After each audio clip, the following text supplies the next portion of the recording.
تفتكروا بس موبايلات وقتها، ولو محتاج تخرج او حاجه في باب خلفي مش ده، لو محتاج تقوم حمام تكلم تليفون تروح مفيش باب خلفي من ورا باش الباب الخلفي. واحد يأس. شكرا، شوفوا 6:30 ان شاء الله. في هشام ما جاش صح؟ بتاع نادي ابو ظبي. لايف. هشام حواش لايف. Well, thank you guys for coming out. Appreciate it. Today we're going to talk Asca Level 3, which is focused on training as well as developing a plan and how your body reacts to training. So there'll be a little bit of science in here, but not too much. But thought today we could talk a little bit about kind of go through some of the class, and then tomorrow or maybe later today we can get into some specifics of training plans, test sets, and things like that. So here's an example of a swimmer that you may have. A young boy who's very small, who's a 200 flyer, and currently goes 253, and we want to get him down to 220. So how do we do that, and how do we go about training this person to get to that point? Okay, there's a lot of different ways we can do that. Do we need to have better turns? Do we need to develop an aerobic base? Where is that swimmer? What race preparation do you need to have? Do we need to increase dry land? So if he's currently going at 253, his average 50 speed is 43 seconds. Okay? That the last 3 50s are all the same times. All right? No matter what the race is, that's really what I want to see, is making sure that these are the same. So we need to improve his best time, increase his speed for the first 50, and then he also needs to, you can do it through resistance training, dry land training, aerobic training, all those different ways. So this person specifically went from 5 workouts to 7 workouts, increased his speed increased his meters per week, almost doubled from 20K to 44K. By adding 15 to 20% weekly, he got up to the 44K, and then did some dry land, some core work, some strength training, and got to this point. All right? So he got down to 233 and then got down to 220. You can see his splits were not exactly what we wanted to see, where his third 50 was really slow, but at the same time, he got to where he wanted to get to. And hopefully with this class, you'll understand some of these concepts. Okay? So, to start out, we're going to talk about energy systems, as well as go through some season planning, talk a little nutrition, and then understanding specific metrics. And if you have any questions, feel free to ask those at any point in time, okay? We're going to start talking about planning for success. احنا بنتكلم. I'm sorry, I It's totally okay. forgot about you. right away. هو كان عندنا احنا في الاول خالص كمقدمه للليفل ده، احنا ليه بندرس الليفل ده يا جماعه؟ فهو جايب لك كيز بيقول لك كمان كان في راجل مدرب عنده سباح في مرحله الناشئين، والراجل ده 13 سنه تقريبا، وكان كاتب حتى الطول والوزن. الراجل ده هينزل 200 فراش عايزه يحقق فيها رقم معين كمان مثلا سنه. هيجي الراجل ده كان عنده كام؟ كان عنده دقيقتين 53. راح الراجل جايب الرقم وراح قسمه على 4 اللي هم ايه؟ الاربع خمسينات المكونين لل 200 متر. طلع ان هو بيعمل 43 و44، فهو مش عايز كده، وعاوز يوصله 22. راح جايب الرقم بتاع ال 22 وقسمه على 4، وراح بدأ يعدل في الخمسينات. فقال لك اول 50 مش هتبقى زي الباقيين، لان ال 50 الاولى فيها ستارت، فالسباح بيبقى عايم فيها اسرع، فعشان كده عملها على 32 ثانيه. وبعد كده راح مقسم المسافه بالتساوي، بقت 36 36 36 في التوتال، يبقى 22. مفهومه كده يا جماعه؟ طيب انا عشان اوصل للرقم ده اللي هو التارجت بتاعي، بيبقى فيه محددات كتيره بتحسم الكلام ده، زي التدريب، زي الراحه، زي التغذيه، زي الشغل النفسي، الاعداد النفسي، زي ان السباح بينمو. كل دي حاجات بتاثر على السباح وبتخليه يحسن الرقم بتاعه. بعد 6 شهور راح بعد تقرير ان الراجل ده وصل ان هو بيعمل، نزل من 253 لوصل 233، يعني 20 ثانيه. عمل ايه الراجل؟ هو بيقول انا زودت عدد وحدات تدريبيه، زودت فتنس، زودت شغل تحمل سرعه، زودت شغل سرعات، فبالتالي انا وصلت للرقم ده. بعد فتره ثانيه، الفتره الثانيه يعني في الاجمالي كله 10 شهور، وصل ان هو بيعمل 22 في ال 200 فراشه.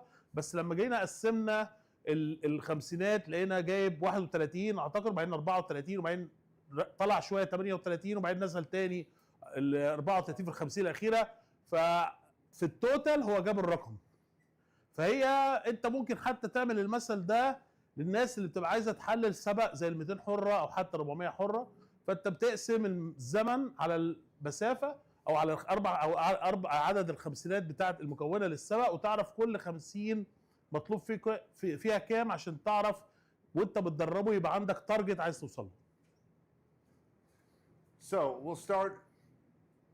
So a lot of this that we're going to be talking about is talking about planning for the season, planning for the month, planning for the week, planning for the day, and then planning your sets out,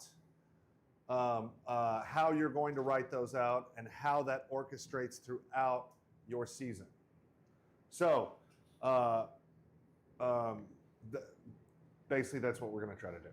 اوكي، هنا في اول حاجه بندرسها يا جماعه، بنقدم لكم حاجه اسمها الخطه، والخطه دي هي اللي فيها الشغل اللي بتحطه بتاع الموسم كله، طبعا عن طريق الاهداف، وعن طريق بقى الاحمال اللي بتحطها، وعن طريق حتى الاجتماعات اولياء الامور لما كنا بنتكلم. كل ده بيتحط عندك في الخطه اللي انت هتبتدي بيها الموسم. So one thing that you want to make sure that you're doing is you have written records, you're adjusting those records, and you're looking at trends from your athletes. If you have a good plan, you have a good roadmap for how you're going to go from point A to point B, okay? What I can tell you is this takes practice, okay?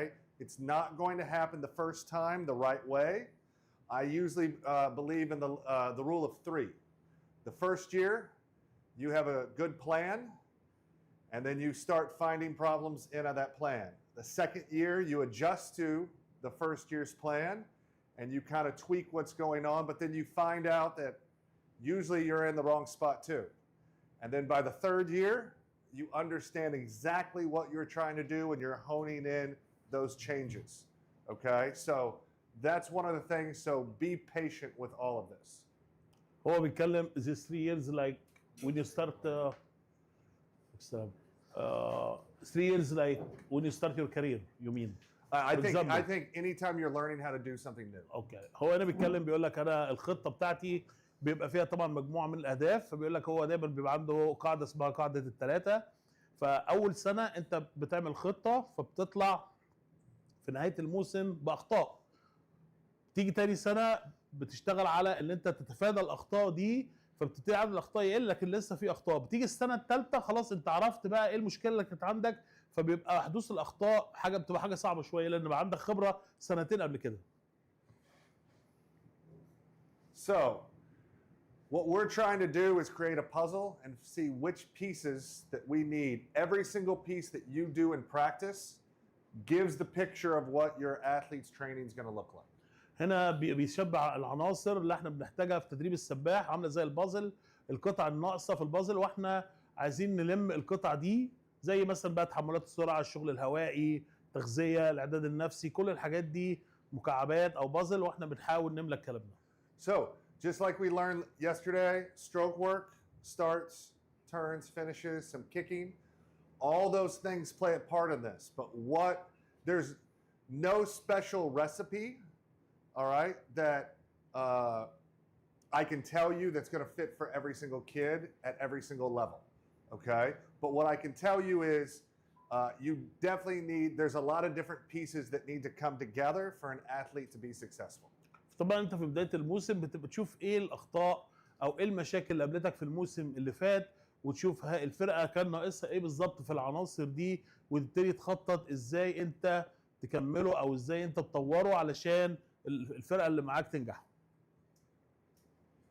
All right, so understanding the levels that you're going to be coaching. I know most of us are in this range, correct? So, what type of athlete are you coaching? What is the age of the athletes? Have they hit puberty and are they mature? Because their body processes fuel and creates lactic acid differently based on the age of the athlete. فدلوقتي هيقابلنا ايه لما انا بحط الخطه على اي مجموعه انا شغال عليها. هل مجموعات مثلا لسه الناس طالعه من مركز البراعم او من مدرسه السباحه وداخله على فرق، ولا مجموعات مثلا ناشئين، ولا مجموعات عمومي كبار، ولا مجموعه ادلت مثلا؟ كل دي حسب المجموعه انا بحط الخطه بتاعتي.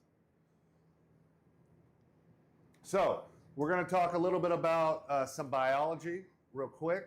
I'm not going to go into huge details on this, but basically your body stores energy and burns energy, and it basically uses ATP. All right, that's the main source of energy to create practice and be able to move and work. The creatine phosphate area is very short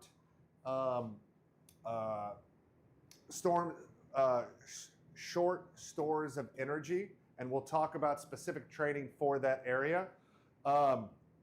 And then different ways that your body processes all this. Sorry.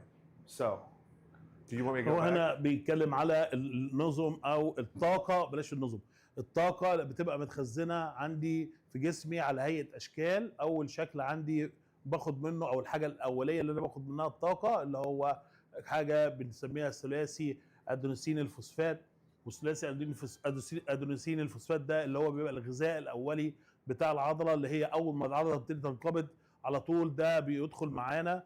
بعد ما بيخلص في حدود 3 4 ثواني بيروح داخل وراه بياخد بعد كده في بنخزن حاجه اسمها الكرياتين فوسفات، بياخد منه علشان بعد كده ينشطر ويبقى ثلاثي ادينوسين فوسفات يغذي العضله. فهي العضله التركيبات دي كلها متخزنه. طبعا في بعد كده عندنا اللي هو الكربوهيدرات، وبعد كده عندنا فيه الدهون. فكل دي بتبقى عناصر بتخزنها بالجسم بيحللها وبعد كده بتطلع له ATP. So, you guys need to understand that the longer the distance you train, your body starts burning different types of energy within your body. So, if I'm going very, very hard for 5 or 6 seconds, it's a different type of body reaction compared to, for me, doing long, slow, easy swimming for 45 minutes to an hour, okay? We don't need to go into exactly how the body does this. What I can tell you is, trust me when I tell you it works. So. هو هنا يعني بيقول لك ببساطه، هو بيقول لك مش عايز اعقد لك الموضوع وندخل فيه عمليات كيميائيه طويله، لكن احنا كل لما ببساطه كده كل لما الجسم بتاعنا بياخد وقت او الوقت بتاع التدريب بيطول، كل لما الجسم بيتنقل من فورمه من ان هو ياخد الغذاء بتاعه من اكتر من طريقه، ابتداء بقى من ATP اللي كان متخزن في العضله لغايه وصولا بعمليه تحليل الدهون. So, training does not produce energy. What I will tell you is, when we're training our athletes, we're teaching them, or they're teaching their body how to react to certain situations, okay? Certain situations in the race. I always like to make sure that I'm training my athletes to where in that time in of the race that it gets really hard, they're ready for that to happen. We talk a lot about the third quarter of a race that your body feels like you've been in a fight and somebody punches you and it hurts really bad. We train through that so they know what that feels like. So when the race happens, they know exactly how to react to that. هو هنا بيتكلم على واحنا طبعا لما بنيجي نشتغل على نظام الطاقة، فاحنا بنمرن جسمنا على موضوع تخزين الطاقة، مش ان هو يطلع طاقة، ان هو بيخزن طاقة. طب بنعلمه ازاي؟ لما بيبتدي احنا نضغط عليه علشان الولد يبتدي يتحمل التعب. فبيقول لك بالذات لما بيبقى في الربع الثالث من السبق بيبقى خلاص جسمه تعبان جدا، فانا في التمرين بضغط على الحتة دي عشان يتحمل السرعة ويعرف يعني رقمه يتحسن. So we're going to talk a little bit about this.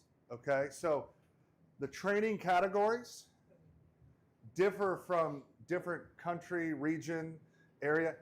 They're all the same thing. It's just the way that you define what that training category is. The time that it's effective goes into the biology of your body and normal and people's bodies. And we're going to talk a little bit about how that works. All right.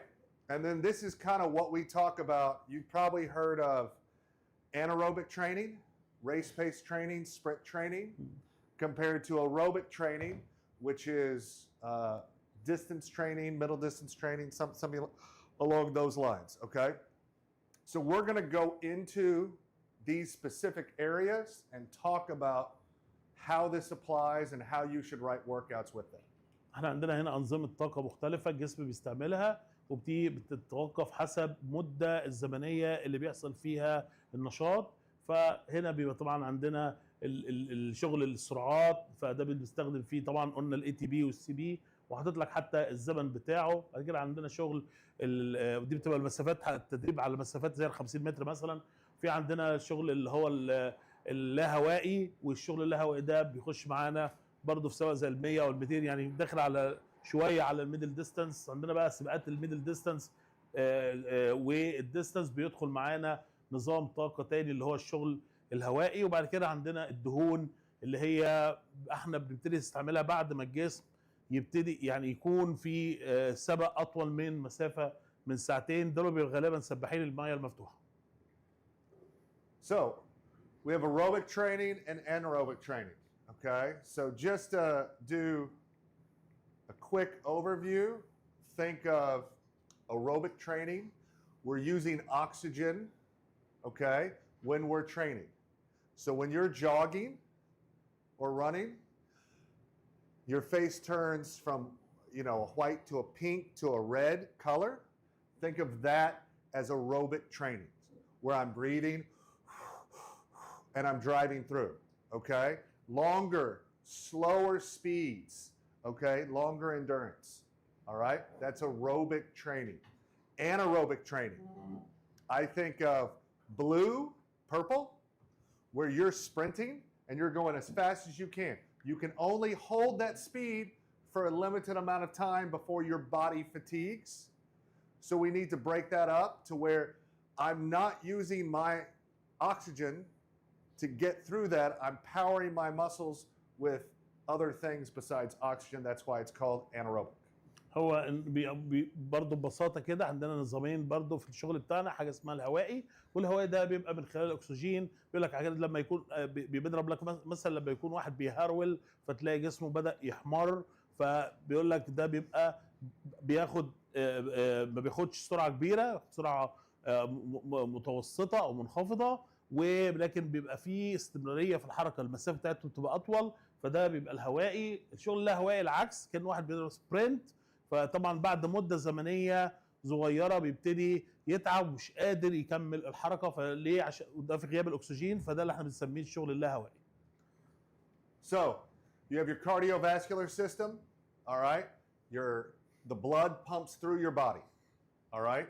So that's doing a couple different things. Number one, it's taking oxygen throughout your limbs, as well as it's pumping red blood cells throughout. But think of the heart is moving oxygen throughout your body, okay? We need to increase the heart size.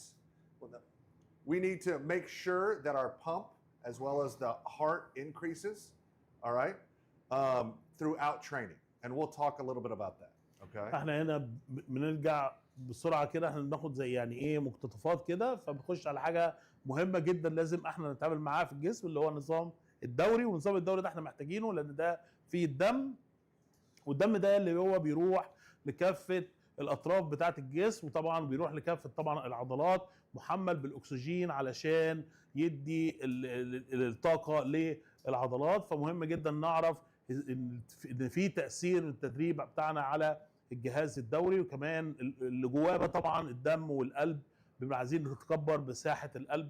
فدي يعني اكتر نظام اكتر جهاز لازم نبقى عارفين بيشتغل ازاي. So, cardiovascular system provides nutrients, foods. It removes waste, okay?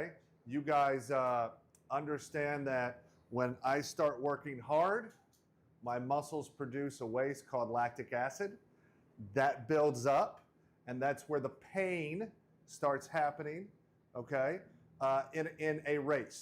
So after a race, we want to make sure that we flush that lactic acid out. That's part of what we call cool down and things like that. So just to give you kind of a higher level of this. هنا بيتكلم على طبعا وظيفه الجهاز الدوري، طبعا ان هو بيمد عن طريق الدم، بيمد الغذاء للجسم والعضلات، بيعمل كمان ازاله او تخلص من نواتج الاكسده عن طريق تبادل غازات، وكمان بيعمل تبريد للجسم.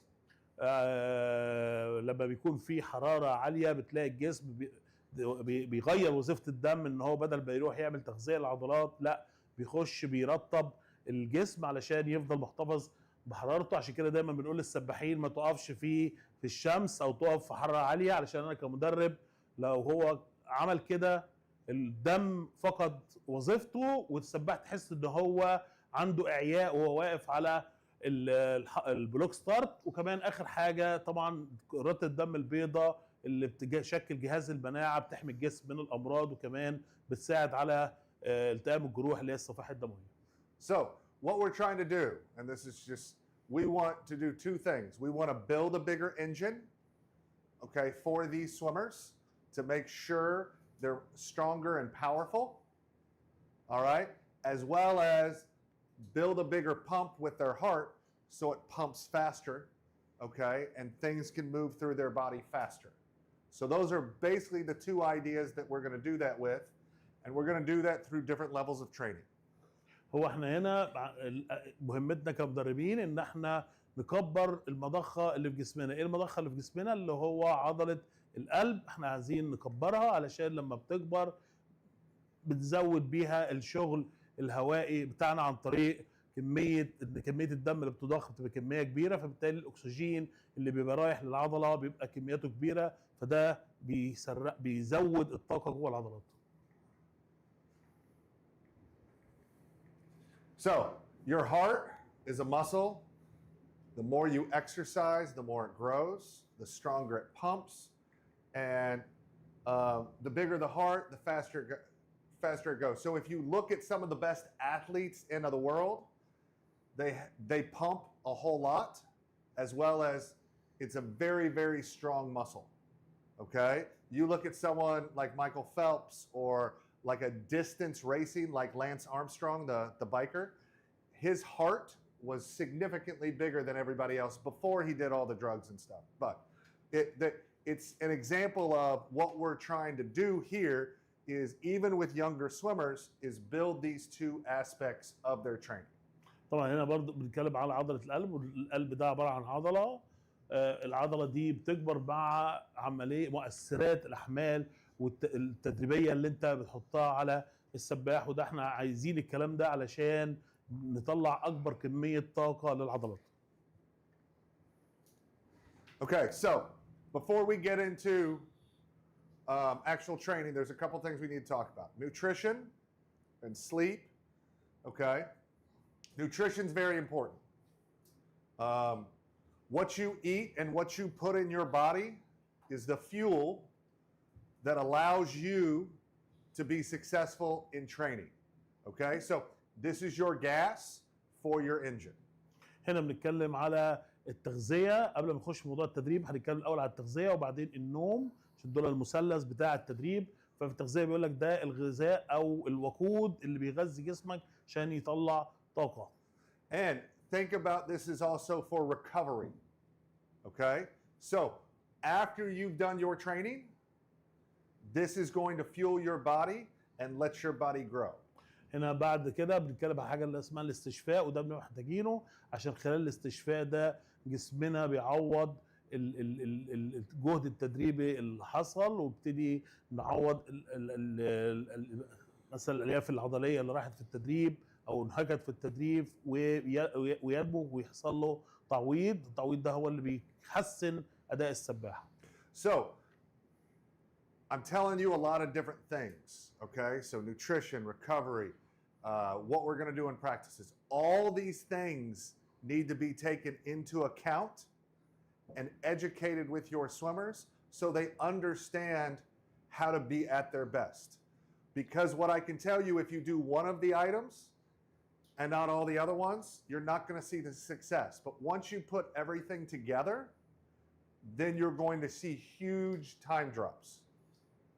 Okay. طبعا وانت المفروض بتدي محاضرات للسباحين اللي عندك من وقت للتاني، تشرح لهم باستمرار اهميه التغذيه، وان هو لازم يتغذى غذاء صحي ولازم ينام كويس علشان مستواه يتحسن. الكلام ده لازم بعمله على طول مع السباحين عشان يبقى حاطينه في دماغهم باستمرار.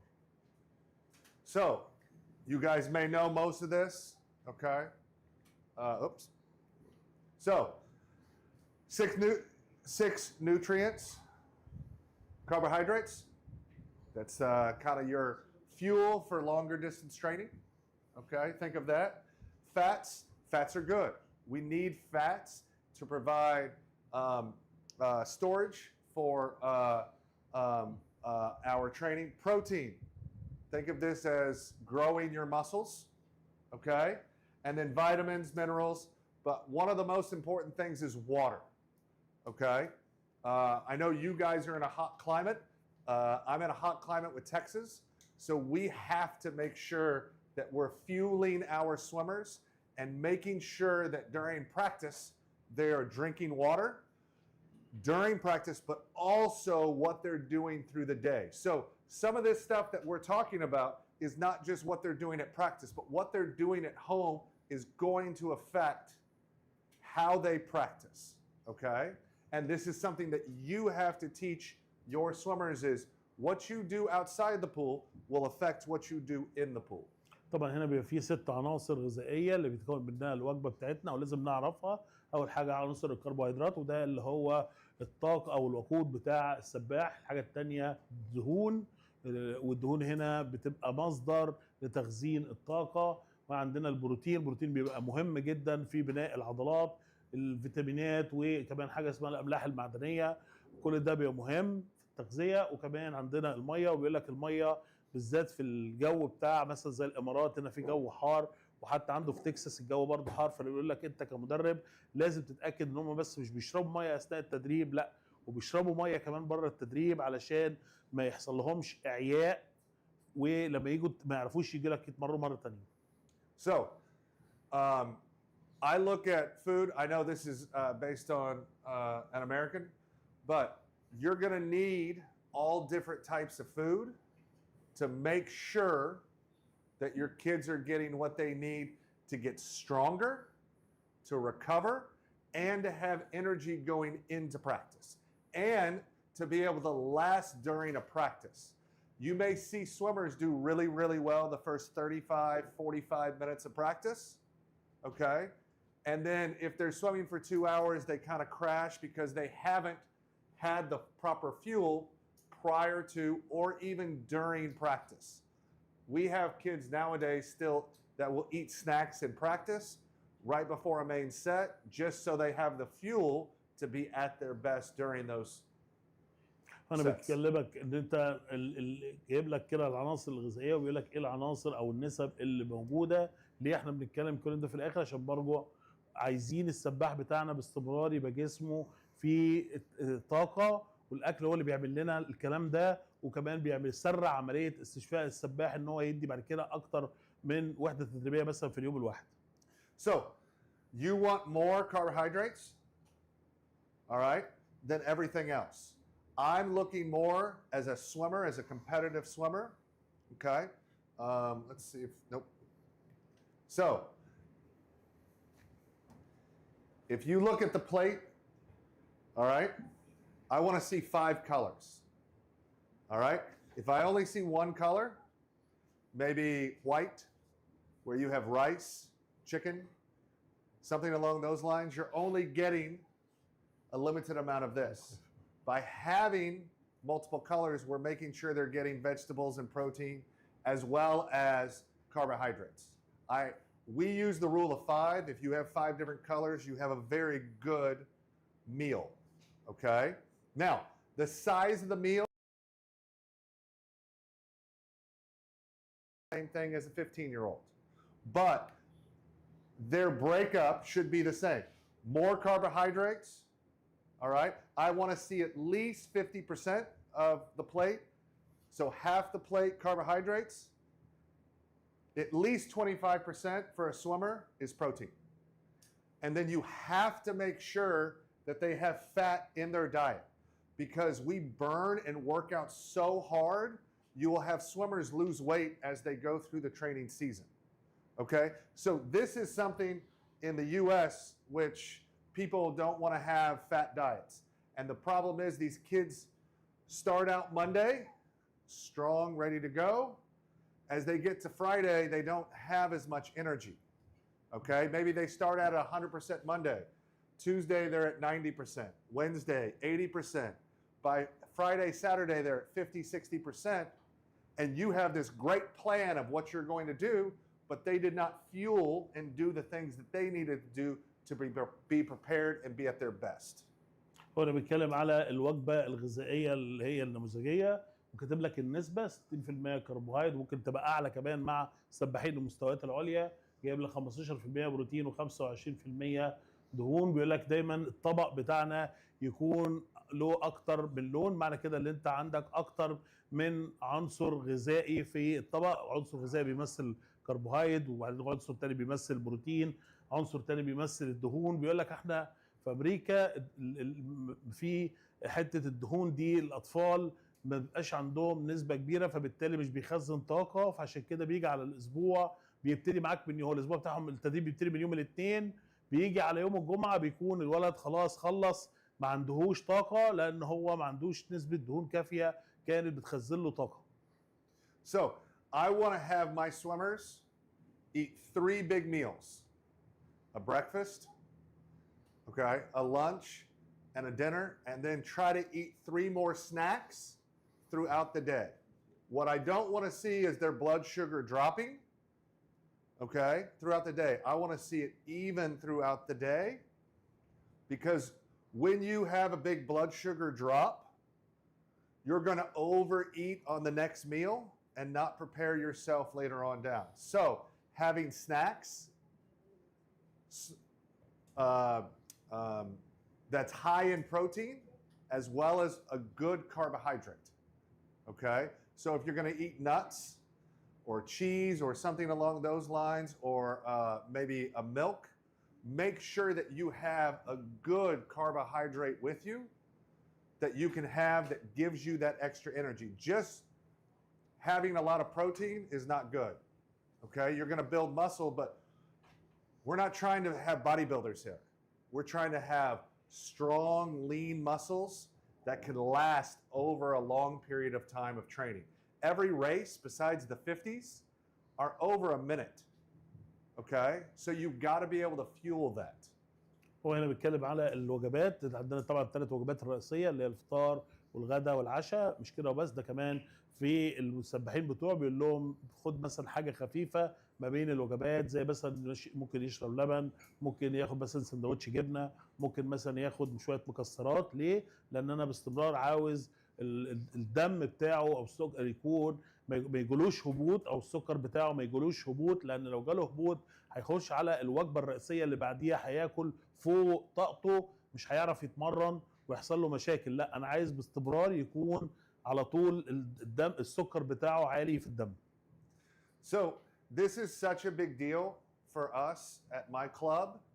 Is we have a nutritionist that we send our swimmers to.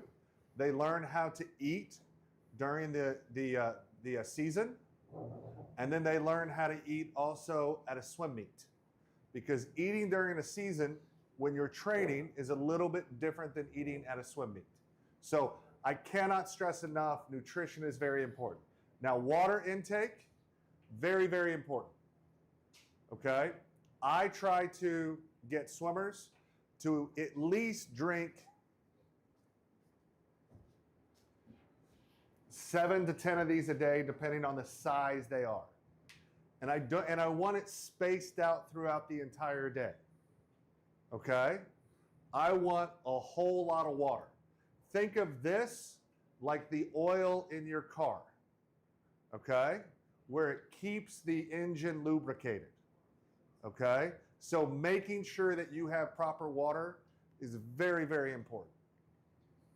هو بيتكلم ده على اهميه التغذيه، وراح جاي دلوقتي على الميه او اهميه الميه. بيقول لك السباحين عندي بياخدوا زي ما انت شايف كده 7 ازايز او 8 ازايز من الميه علشان يفضل محتفظ بنسبه الميه، علشان هبوط الميه ده بيعمل جفاف للسباح، وبياخد كمان بيهبط معاه الاداء الفني او البرفورمانس او الاداء الفني بتاعه في الميه. So when we swim, people don't think that they sweat. Okay? You think, oh, I'm in the water, I'm cool, I'm not sweating. You are still sweating the same way that if you walk outside and run right now. Okay? The younger kids do not understand this. That's why making sure that every athlete has a water bottle with them in practice. And they're drinking the water bottle. Okay? Because I know what it's like. We have a kid who brings a water bottle and it sits unopened, never touched. Okay? You've got to make sure that they're drinking water. I like for them, anytime that we have a 1 to 2 minute break between a set or during a set, that they're taking 2 to 3 sips during practice. So, because I want them to go through 2 water bottles or 1 water bottle like that at least. And then we're going to talk about Gatorade and some sports drinks that will help keep that fuel up during practice.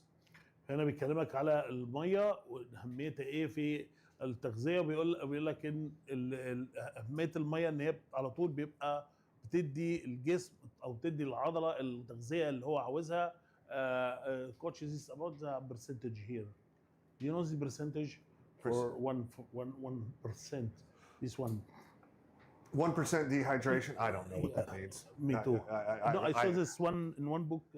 It said like, it's like 4 times, like 1 to 4. Oh, is it? That I don't know. I just know from anecdotal But I like to ask to make sure. But this is very important for performance. Yes. So this is what I try to do. Have them drink a couple glasses of water early in the morning when they wake up. Now, if you have morning practice, try to drink one of those bottles on the way there. All right? Make sure you possibly have a snack with that. But making sure that when you drink water before your meal, all right, that helps with the digestion process, as well as making sure that you want to be drinking steadily amounts throughout the day. I think a lot of kids understand when they go to practice and they work out and they sweat, I got to drink water.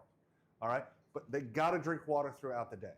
And especially in a hot climate like this, they don't understand just walking outside, walking around, they're going to be sweating, they need to refuel. هو انا يا جماعه كنت بسال على النسبه اللي كنت قريتها في كتاب، برضه لو حد عارف يصلح لي المعلومه. انا كنت قريتها بما يعادل لما الجسم بيفقد 1% بس من السوائل اللي في الجسم، بتعادل حوالي ما يعادل كأن السباح فقط 4 ثواني لو هو ماشي على البيست على المياه حره.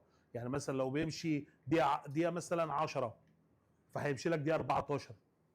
ليه؟ عشان الجسم فقط بس 1% من السوائل. دي اللي انا كنت قريتها، ده انا متاكد منها، بس برضه لو في حد عنده معلومه عن الموضوع ده ممكن يفيدنا. بس يوري لك في الاخر خالص، يوريك قد ايه اهميه الميه، وان السباح خلي بالك دايما السباح بياخد الميه لغايه على البلوك ستارت، لغايه ما يقف على البلوك ستارت علشان تاكد ان جسمه ما عندوش اي احساس بالعطش، عشان انا في الاخر عايز أأمن على أقصى درجة برفورمانس هيديها لي عشان البطولة. Okay, so I like to have my swimmers have a water and a sports drink. Okay, you have to watch out now with the Gatorades and they've watered it down so much that it's not really. I want the full electrolytes. You need salt, sugar, and the electrolytes will help you keep your fuel at the highest level in practice. Okay? Highly recommend having one of each, and they have to finish it throughout. It's not that they just chug it right after warm-up. They need to be drinking throughout to keep hydrated. And I talk about it's the oil keeping that engine running smoothly. Okay? هو دايما بيقول لك انا لازم السباحين بتوعي بتلاقي معاهم ازازه ميه وزي ازازه مشروب اللي هو المشروب الرياضي زي مثلا الجاتوريد، والهدف من كده ان بقى في اثناء الوحدات التدريبيه وهي شغاله لازم يعوض بالميه والجاتوريد عشان يحافظ على مستوى الطاقه اللي في جسمه. So, actually, before we talk, so one of the things that we have at our pool is right by the bathroom. We have a color chart of what your urine should look like, okay? And this is something that you can talk to your kids about the color of it. Lighter, pretty good, means you're hydrated and fueled. Darker means I need to be drinking a whole lot more. This is the bathroom. Yes. في عندنا عامل هو زي رسم بياني كده بالملون، والحاجات دي حتى ممكن نشوفها ساعات بيبقوا حاطينها في الحمامات اللي في المولات، بيحمل لك اللون البول السباح لما يبص عليه مثلا لو هو اصفر او فاتح معنى كده ان جسمك تمام وانت ما عندكش اي مشكله او مش عطشان. لو البول بيغمق معنى كده ان انت محتاج ميه تشربها، عشان كده معنى كده ان جسمك قريب من موضوع الجفاف. So supplements. This is something that you want to watch out for, especially if you're competing internationally, because WADA, the World Anti-Doping, you can put things in your body that it says on the package that it's not real, okay? So you could put some illegal things into your body that you don't want to have. Now, for younger kids, I feel like girls need iron, okay? And guys can have potassium and sodium. If you have kids who are cramping up a lot in practice, they may need to increase their potassium intake, and you can possibly do that through supplements. Girls, as they start to get mature, they need more iron, okay? And you will notice that a kid who needs this stuff, in practice, they're starting to, their energy levels are dropping and dropping and dropping. Those are the specific supplements that I feel are good. Everything else, watch out for. هنا بنتكلم على المكملات الغذائيه وجايب لك الاقراص او الفيتامينات، وبيقول لك انا دايما بركز على حاجات معينه لازم السباح ياخدها عندي. فضرب مثلا لو البنات مثلا بيحصل لهم طبعا بيفقدوا سوائل كل شهر عشان نتيجه مثلا الدوره الشهريه بتاعتهم، فبينصح ان هم على طول ياخدوا مكملات غذائيه غنيه قوي بعنصر الحديد، في حين مثلا المكملات الثانيه زي البوتاسيوم والكالسيوم الحاجات دي بتركز عليها على اساس ان البوتاسيوم والكالسيوم بيلعبوا دور كبير قوي في موضوع مثلا الانقباض العضلي، فدي بتبقى حاجات معينه هو بيركز عليها بتخدم على الشغل بتاعه. الفيتامينات. Okay, so recovery. This is over the last 10 years, they have seen this is the biggest part of making your training gains successful. Okay? One of the things that we learned in COVID was when swimmers were out of the water and they were resting and they were not training and they were recovering, we saw big growth in athletes. Okay? So make sure that recovery is planned in your season, because athletes are not growing during training, they're growing when they're sleeping, when they're recovering from this. That's when, think of in training, you're breaking the muscles down. The muscles are ripping, the muscles are tearing. after training, that's when they're building, they're coming together and getting bigger and bigger. All right? So recovery is very important. Something that I didn't think about 15 years ago. I cannot stress this enough. This is something that has really been the focus of high-level swimmers now and high-level athletes of how they recover after training. That's why we saw many broken records in Tokyo 2021. This is one of reason.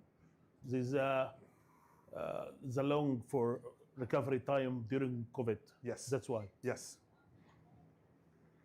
Yes. About recovery, most of the coaches in Egypt, they are like from 12 to 14 for swimming and 4 for fitness. Total 16 or 18 a week. 16 to 18 hours a 16 week. سيشن يعني 16 تدريبه 16 وحده تدريبيه. بالفتنس. ده في أي مرحله سنيه؟ 15 above. 15 above, 15 hours and above, yes. Not hours. 15 age. Okay, 15 yeah, the yeah. age and انت بتعمم على مصر يعني؟ So in his team, so his team is he sees most of swimmers 15 years and old. They got burned out because it's too much sessions. So talk about 16 like between 8 water session and 8 dry land. That's why we have cases in Egypt plus education system too. So what he's saying is he has swimmers who have trained a whole lot at a young age. All right. And you can look at this. Gymnastics was really the kind of the big focus. So my dad was the 1988 Olympic doctor for, you guys know Bella Caroli, for big famous gymnast coach. They would train 10 to 12-year-old kids 8 to 10 hours a day, 6 days a week. And they saw that very, very, very good amount of training, but it stunted their growth. So they had young kids, all right, who did not hit puberty till later. But what they found was they couldn't grow their muscles well enough because the training was too hard, okay? And overtraining happened. So what I can tell you is, at a young age, making sure less is sometimes more. So you don't have to do all the different training that a 15 to 18-year-old's doing with the younger kids to see peak performance, okay? Because these kids are developing, growing, and they need a lot of recovery. أنا بتكلم على التدريب الوحدات الكتير قوي للسن المراحل السنيه ما قبل البلوغ. بيقول لك ما تحرقش قوي مع الناس دي او ما تزودلهمش الوحدات التدريبيه بشكل مبالغ فيه قوي، لان انت في الاخر هتاثر على موضوع نمو الجهاز العضلي عنده. وده اللي هم شافوه بعد تجربه حصلت عندهم. اعتقد كان بيتكلم على والده او كان مرافق للفريق الجمباز اللي راح اولمبياد 88. فبيقول لك هم الفريق ده كان ضاغطين على الناس جامد قوي في سن مرحله صغيره، فلما بدا يكبروا في الاعمار السنيه بتاعتهم العضلات بتاعتهم اتاثرت بشده التدريب اللي هم كانوا بيعملوه ما قبل البلوغ. فعشان كده بيقول لك ده كان مثال قدامنا ان احنا ما نضغطش على السباحين بتاعنا في سن صغير، علشان هو لسه بعد كده هينمو وعضلاته هتكبر ما ياثرش عليها. Yes. I'm asking about what you are following in America, like how many days a week and how many sessions and fitness and for swimming. I'm going to show you a plan here in just a little bit. But what we try to do is for our younger swimmers, our more novice swimmers. So as they get into our stroke team, kind of what we showed you, the red and black teams, which I kind of showed you, they go 3 days a week for 45 minutes. Then our 8 to 10-year-olds, who are our lower level kids, go 4 days a week for an hour. Then the next step is 4 days a week for an hour and 15 minutes, okay?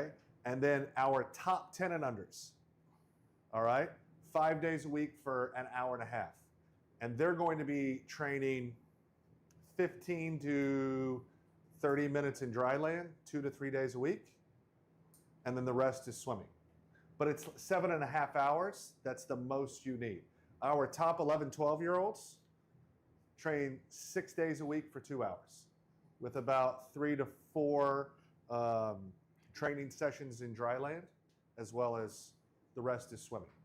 And we've seen huge benefits. I can show, I'm gonna show you some of the test sets we've done and the times they go.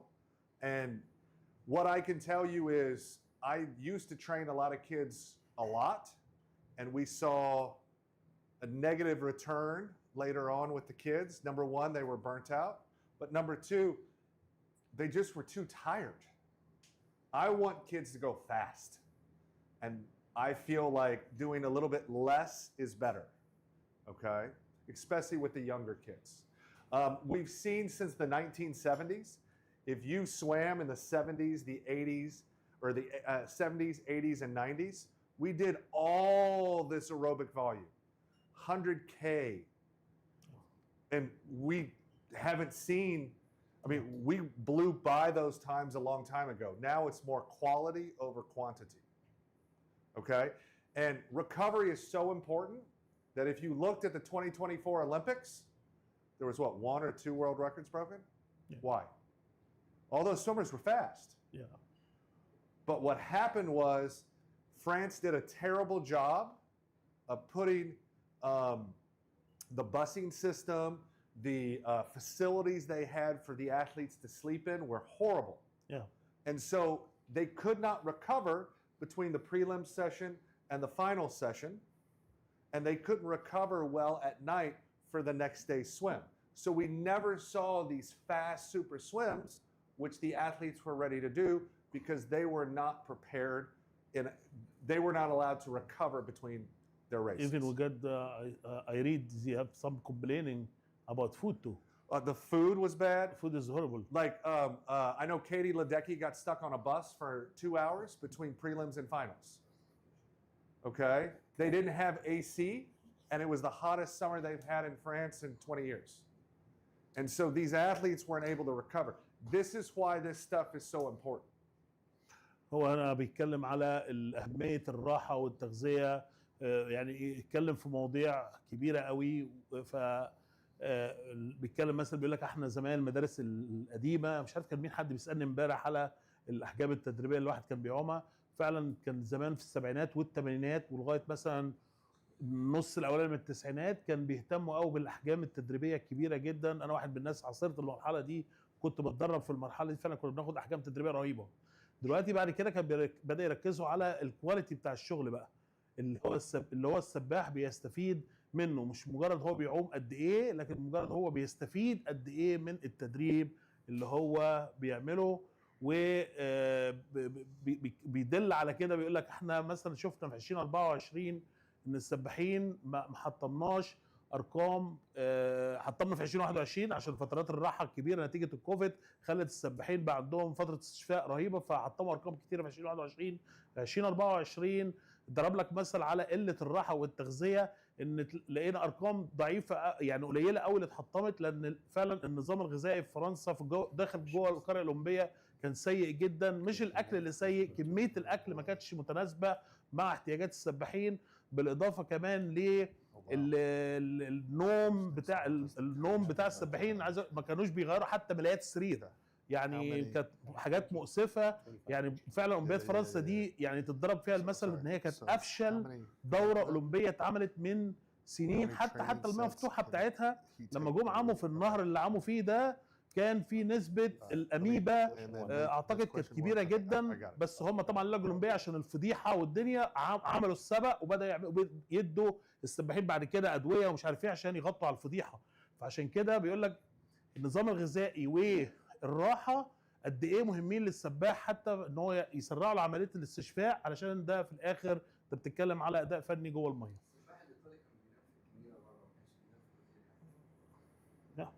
انت عندك في فرق كامله زي كوريا مثلا، في فرق زي كوريا سابوا القاره الاولمبيه خالص. So one of the questions from the people online was, what does dry land training mean? Okay, we have in-water training and then out-of-water training. So weightlifting, body weight, push-ups, jumping rope, different things like that, dry land training. Okay, so we're doing 15 to 30 minutes of dry land training, one thing to warm up your body, as well as gain strength that is applicable in the water. Okay, so we have a training program, and I'm going to show you some of that stuff tomorrow about what we're doing outside the pool that will help them in the pool.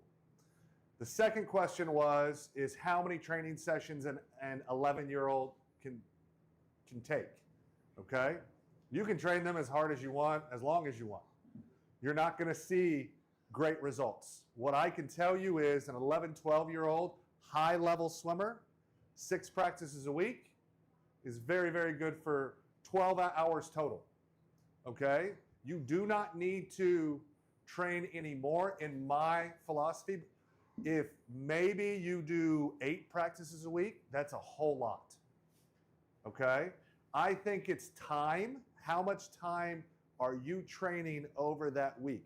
If you want to break it up into 1 hour here, 1 hour here, I have no problem with that. But what I can tell you is doing too much training at that 11, 12 will stunt their progress at 13, 14. And I feel in the US, well, one of the reasons we're very successful is that 13, 14 age group, we do a very, very good job with those kids. Because at the 11, 12, everybody's the same size. I mean, I was this tall at 13, but at 12, everybody's the same size. Yeah. So you're not going to see a huge difference. The best 12-year-old in the world is not that much faster than a really, really good kid in every country. Yeah. Okay? So what I can tell you is you want to make sure that you have the building blocks to that 13, 14 age group, because that's when, unless you have somebody who's matured early, that's when they start building muscle. And you really see the difference between the good athletes and the okay athletes at that 13, 14 age group. So if you overtrain that 11, 12 age group, it's going to negatively affect those 13, 14-year-olds. هو انا بتكلم بسرعه كده، يقول لك 11 12 سنه كفايه قوي عليهم 6 وحدات تدريبيه بتوتال ساعات، بيوصل في الاسبوع ل 12 ساعه.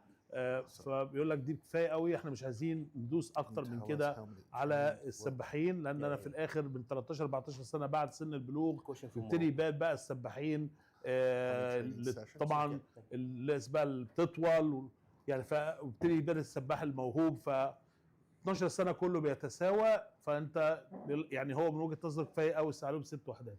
Did Yahya show to you the question? Yeah. The training sets?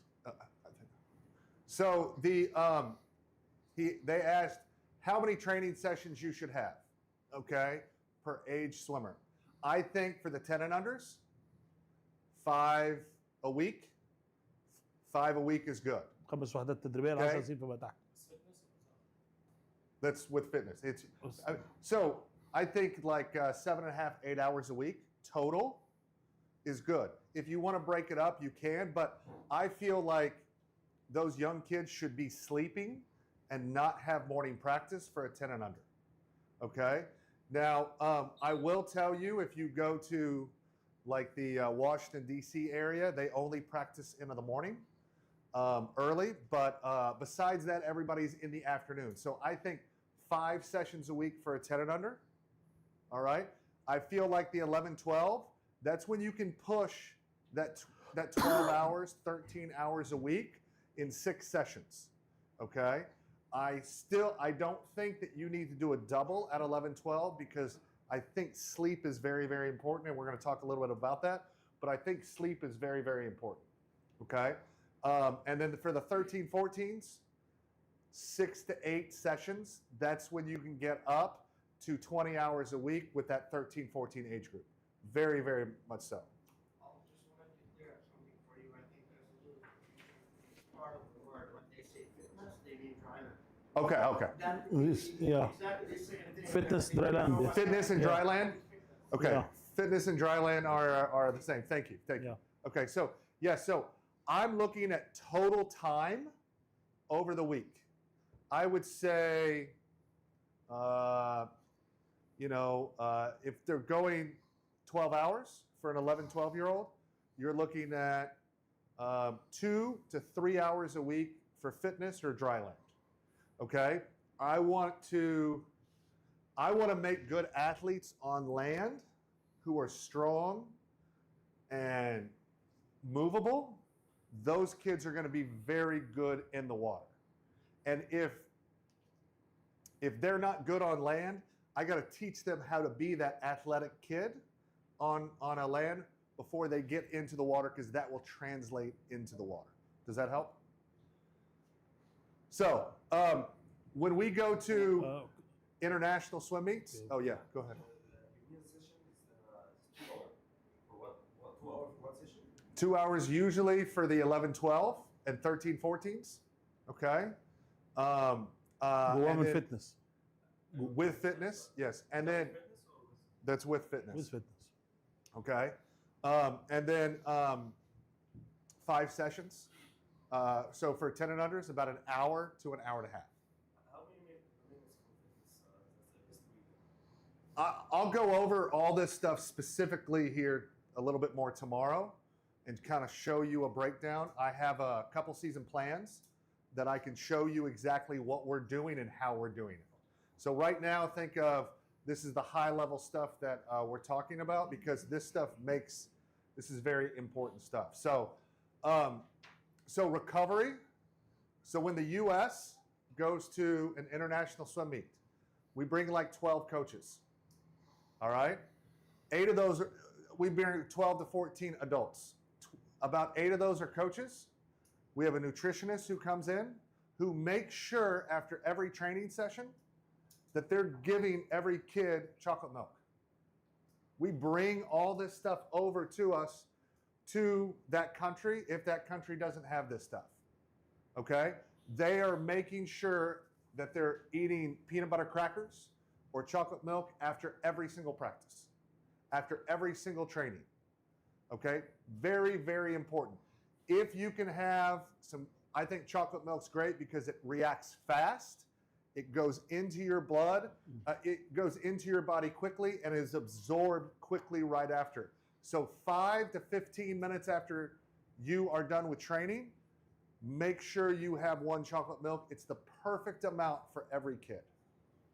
هنا بيتكلم على الاستشفاء. بيقول لك الاطفال اول ما بيخلصوا المرحله السنيه لغايه من 11 ل 13 سنه، بيقول لك دايما بيخلصوا التدريب وعلى طول بيوزع عليهم اللي هو الشوكولاته باللبن. ليه؟ لان ده فيه قيمه غذائيه كبيره جدا وبسهل امتصاصه، يعني معنى كده انه بيوصل للعضلات اسرع فبيسرع عمليه الاستشفاء. او ممكن حتى لو في زبده الفول السوداني برضو بيدوها علشان يتسرع عمليه الاستشفاء. So here are some other examples besides chocolate milk that you can have that I highly recommend eating quickly, 5 to 15 minutes after, and then they need to eat their meal within 1 to 2 hours after training.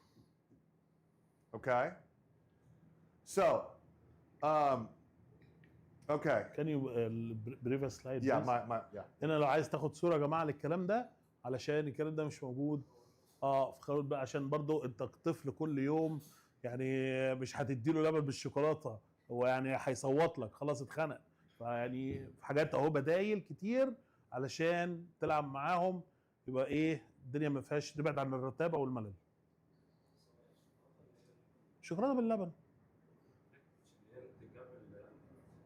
العين، روابي، في كل ده عمليه بسيطه يعني مش معقده. So there's مش عاجبه الشوكولاته باللبن، اديله اي حاجه بقى من الحاجات اللي انت صورتها. There's a number of books based on sleep من 11 ل 13 سنه that I highly recommend that you can read. I can tell you what they are at the break. I don't have them off the top of my head, but 8 to 10 hours. okay? Trying to get that much sleep is very, very important. For a young kid, 8 years old and below, can they get 12 hours of sleep? 10 to 12 hours of sleep. That is fueling their body and recovering the muscles. So one of the trends in the US is to not have morning practice and let the kids sleep during as much as they can and have a longer training session in the afternoon instead of doing a double. Okay? I've actually found that this works. We have to deal with high school swimming where they come in the morning and train with their high school teams 5 days a week, and then they come and train with us in the afternoon. We've found that the swimmers who only come in the morning 2 days a week have more success training in the afternoon, doing less amount of practices. I cannot stress this enough. The more sleep they get, the better they're going to be prepared for practice. So your advice is gonna... My advice is to do at max 2 doubles a week, maybe on a Tuesday or a Thursday or a Wednesday and a Friday. Something to where it's later on in the week. You don't want to have those doubles early on because what you will see is kids will crash at the end of the week and they'll be showing up to practice on Friday at 40% of fuel. هو بيتكلم على المراحل السنيه ال 13 ل 14 فما فوق، وبيقول لك قد ايه اهميه الراحه علشان السباحين دول بيتدربوا وحدتين تدريبتين في اليوم عشان فلازم يكون في فترات راحه بينيه معتبره بينهم علشان السباح الراحه والنوم ده هو اللي بيخليه يعمل عمليه استشفاء علشان يؤدي الوحده التدريبيه اللي بعديها. All right. So, recovery, replenish, repair, and that reinforces, and then having your fruits and vegetables helps reinforce this. So we want to rehydrate with fluids and electrolytes. We want to replenish our glycogen stores, our kind of our sugar stores, all right, using carbohydrates. We want to repair our muscles with protein. And then we want to reinforce our immune system so the kids don't get sick. Very, very important. انا بيكلمك على اهميه التغذيه بقى في الاخر خالص، بيقول لك ان احنا محتاجين الميه عشان السوائل، محتاجين الكربوهيدرات علشان العضل، محتاج الجلايكوجين اللي هو بعد كده بيتحلل ل ATP، محتاجين بعد كده البروتين علشان ده اللي بيعوض الالياف العضليه اللي راحت فيه او اللي حصل لها مشاكل او بيرمم الالياف العضليه نتيجه شده التدريب. محتاجين طبعا الفاكهه والخضار عشان دول بيبقى فيهم نسب املاح معدنيه وفيتامينات بيبقى الجسم محتاجها.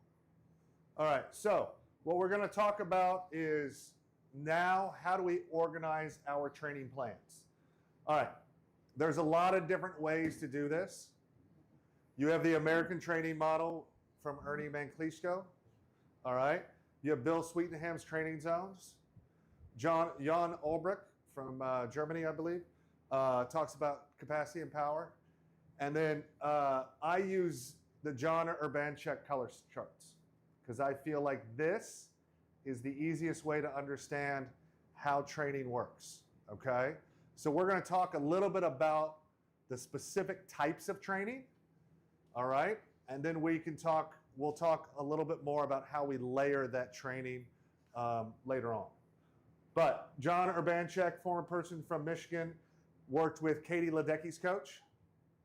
Katie Ledecky's coach was his graduate assistant, and they came up with a formula to how to get their kids to train at the highest level possible.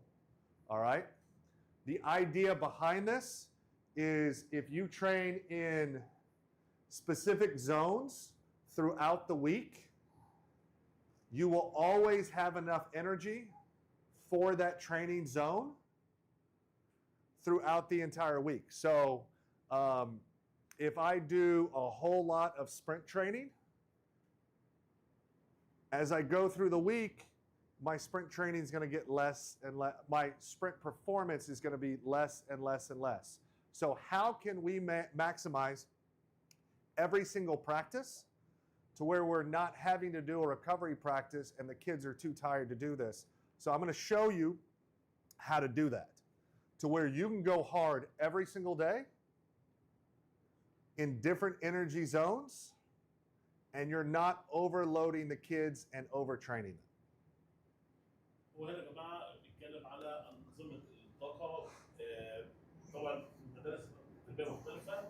عندنا المدرسه بتاعه جون ابرتشيب، ده كان من يعني من اسطوره من اساطير تدريب السباحه. المساعد بتاعه حاليا هو المدرب بتاع كاتي لينكي، والراجل ده كان عامل نظام ظريف جدا مقسم انظمه الطاقه بتاعتنا.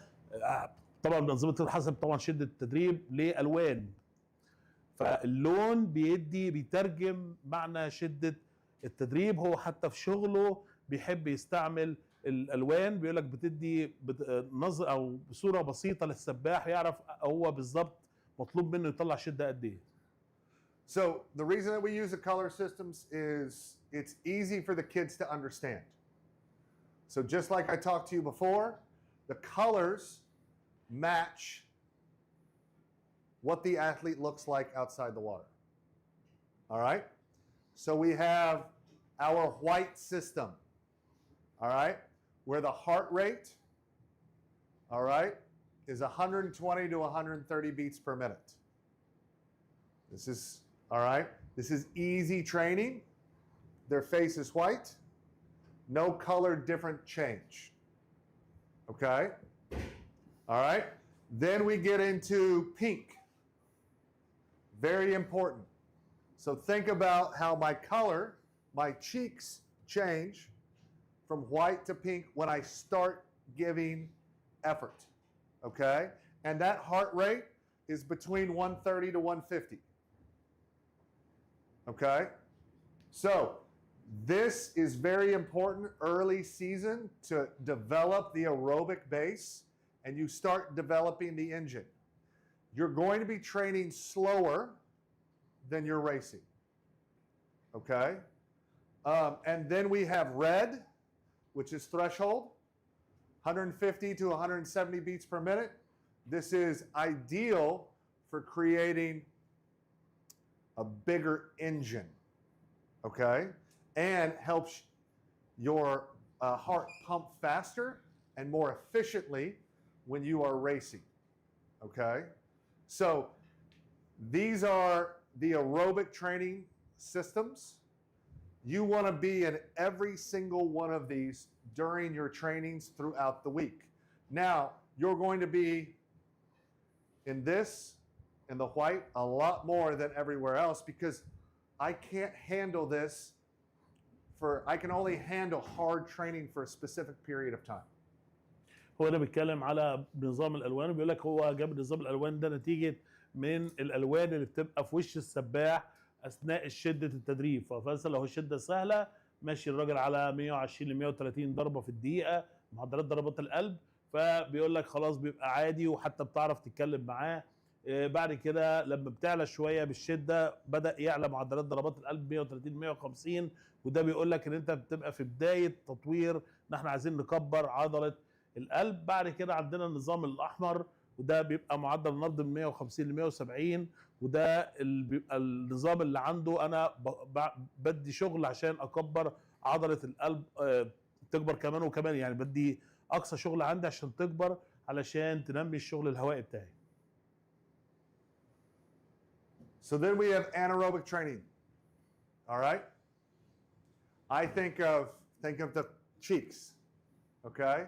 Blue, all right, is your heart rate is at 160 to 180. All right? You're not using oxygen to provide energy for that type of training. All right? And then purple. This is race pace training. Okay, we're going to talk a little bit about race pace training, but the idea about race pace training is I'm going the same speeds that I'm racing. Okay? If I can go those same speeds in practice, then I can do that in an actual race. This is very important. Right now, people are going so fast that you just can't do this type of stuff. This is what we did in the 70s, 80s, and 90s. We did a lot of this and not this stuff. Okay? So this is your race pace training, and this is top end speed. So think about, I'm going faster than I'm actually racing, because I'm going it for short distances. But I have to teach my athlete how to handle how to handle themselves at top end speeds. So imagine that you're driving a car, okay? How many people can drive a car at 200 kilometers per hour? 300 kilometers per hour. Exactly. You got to figure out, you got to be comfortable driving at that high speeds.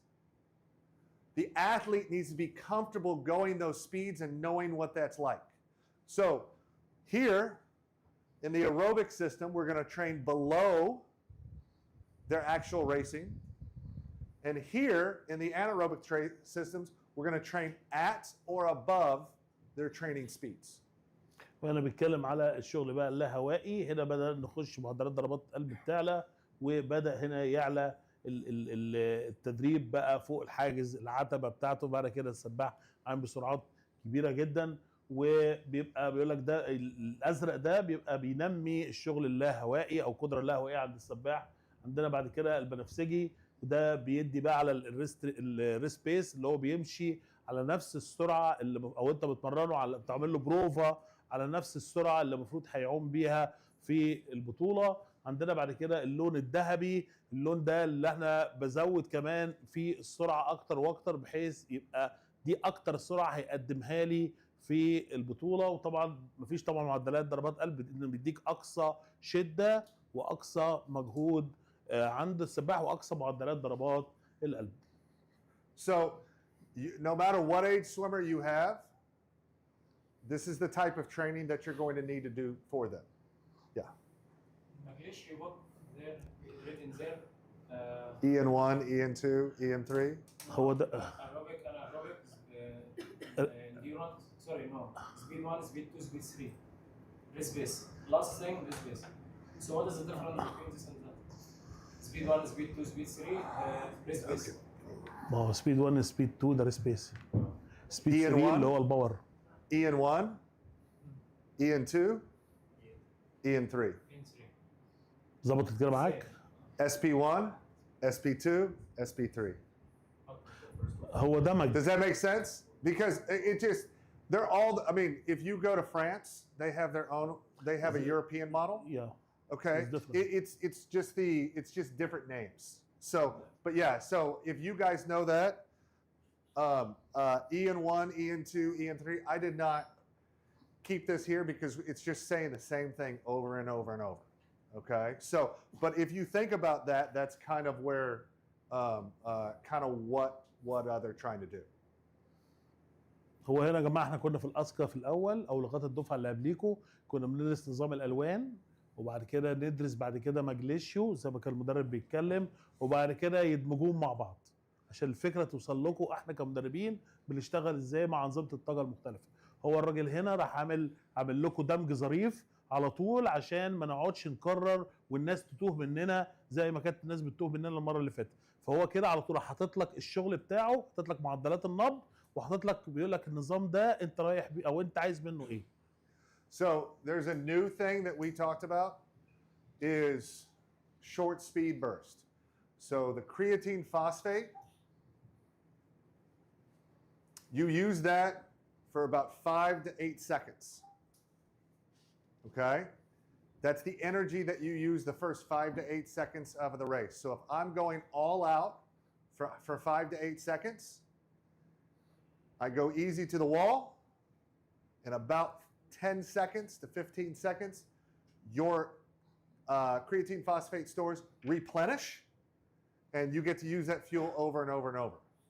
So this is a place that you want to do speed work, short, fast speed work. So imagine that your swimmer is going really, really fast from the wall to the flags on the far end, or at the 15 meters.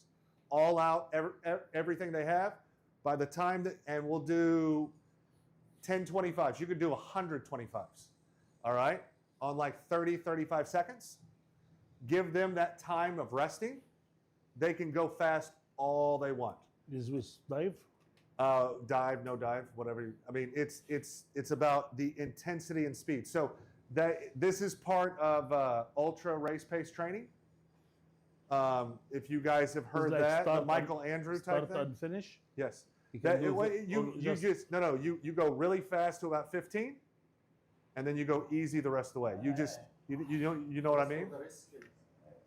So this is what I mean by when we're driving at a really high rate, is learning how to drive at that high rate. Those swimmers need to know what 100% feels like. Okay, so I should go in this zone for like for 5 to 8 seconds. for 8 seconds. Yes. And yeah. do no more and than do 8 it, seconds. Okay, yeah. So and do it in 8 seconds for mini repetition. It's like 30, like 13, 25, 15, 8 seconds, and 10 meter easy. But the question here for me, what happens if the swimmer drop? It means it's full down, like it's exhausted. They won't be. Because you're specifically going with the creatine phosphate. No, if I go like Michael Andrew for 25. Once you get past 8 seconds, you're not burning the creatine phosphate area. Now you start doing other energy systems. Okay. And so that's when your muscles start breaking down. They can't handle it. That's why it's that 5 to 8 second burst. But for Michael Andrew, He's doing that. yes, I talk about As because fast as he can possibly can, but he also has enough break between his reps, because he wants to go really, really fast. And we're going to talk about this really, really fast. And it's about that speed training. So for my scenario, because I did it for one swimmer before in my home country, and I am little worry. So after 12 to 25, he do it. It's the same target. Total 35 seconds. So we go like that, but after number 10, he drop. So Yes. I change to aerobic and do another sets else. I asked another coach. He told me, no, we just keep going like that. So I don't know. Okay. And that's okay. So with that specifically, okay. Yes, it's specific. He's 50, he's 50 freestyle Right. sprinter, by the way. Right. So this is why you want to do this, okay? Because you can do this all day long, and you can work technique at a high level to where they know you want to have race pace tempo. So I want to hit 1.0, and I want their breakout to be at this specific time, at this specific distance, and they're going intense, and then go as long as they want. What you're talking about, the reason that they break down is you're going too long. Once you hit that 8 to 10 seconds, you're now doing a different training zone. And they can only handle so much. And so you want... So what I have to do as a coach? 5 to 8 seconds. Only Okay. 5 to 8 seconds in that zone. Okay. And that's why they came up with this, because they found... So like I do this, I go... 8 to 16 of these every single day, because I want to teach fast training and fast speeds that they can handle and will not affect their performance in the main set. Does that make sense? Yeah. So even if you're a 50 freestyler or a 200 freestyler or whatever, or even a miler, you still need to do this fast swimming to get your speed, your top end speed, faster and more comfortable. Because if you notice the 50 freestylers, the fastest 50 freestylers will swim at a top end speed relaxed. And they're able to go super fast with a relaxed stroke. So you look at Michael Andrew or somebody like that, Yeah. it's more about, can I repeat those swims as much as possible? And but there's only a certain amount you can do in a practice. Yes, this is my question about the And- and- amount. and it's the amount. So Yeah. like this specific training zone, Mm-hmm. you can do for as long as you want. The Because I am race-based training, in CB zone. yes, Oh. that creatine phosphate zone, that has to be there for 5 to 8 seconds. When you get past that, now I'm back here. I'm in this one. Okay. Okay. Okay, so that's why we want to be throughout. We want to train throughout these color zones.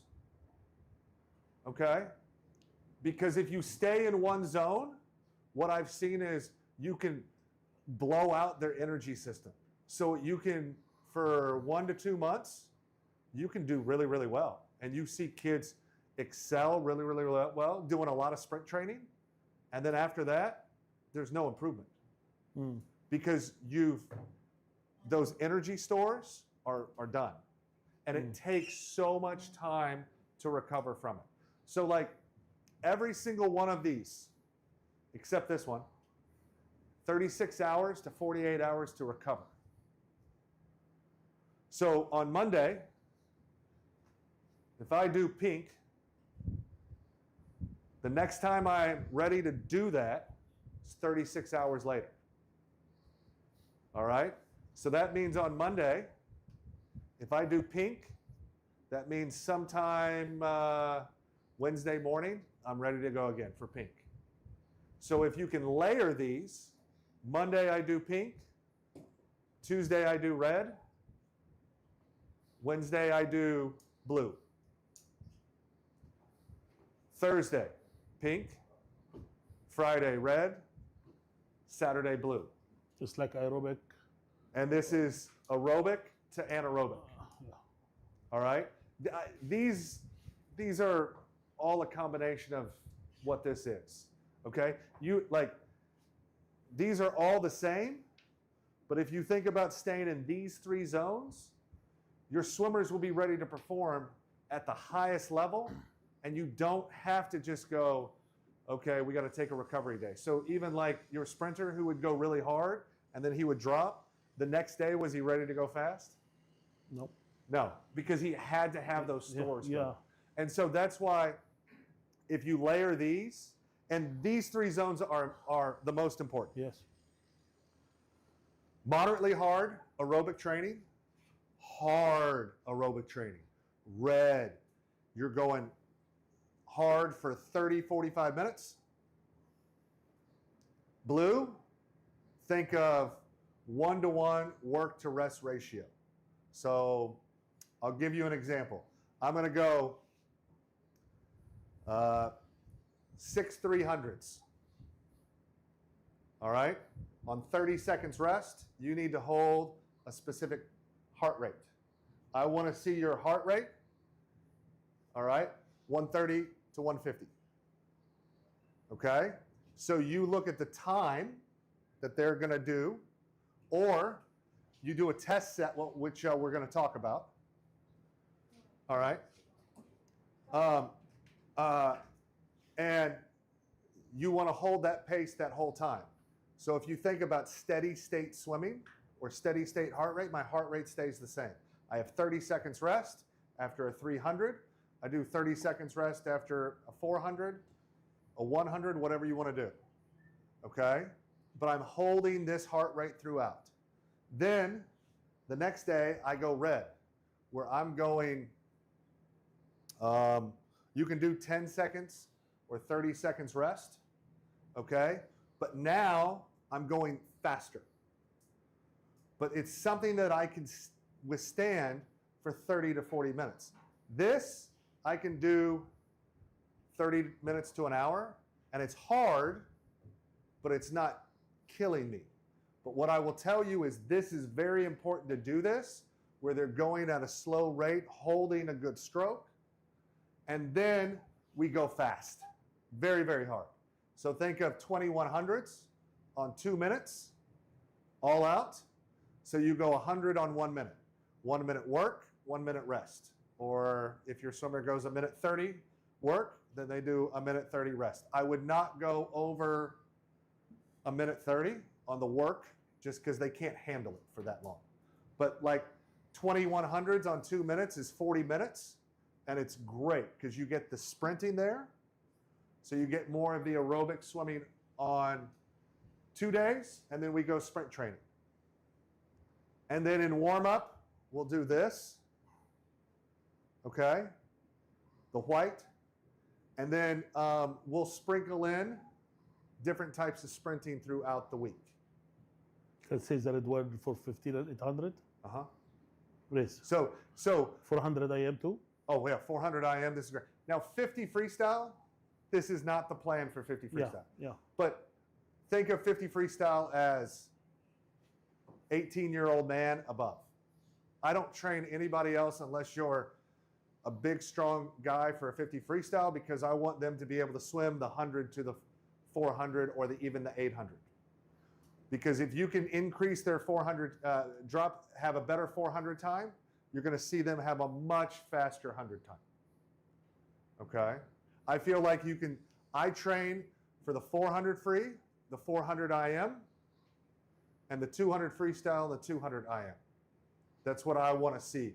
I want to see kids who can swim all 4 strokes and swim at a high level or swim the IMs, because I want different muscle groups. When you do breaststroke and butterfly, you cannot train here or here. You're automatically in this zone.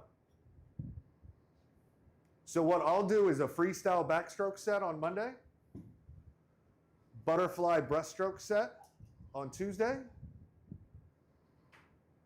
specialty. So if they're a butterflyer, if they're something, whatever speed stuff that they want to do. So my 2100s, we'll do them IM order, so 5 rounds, okay?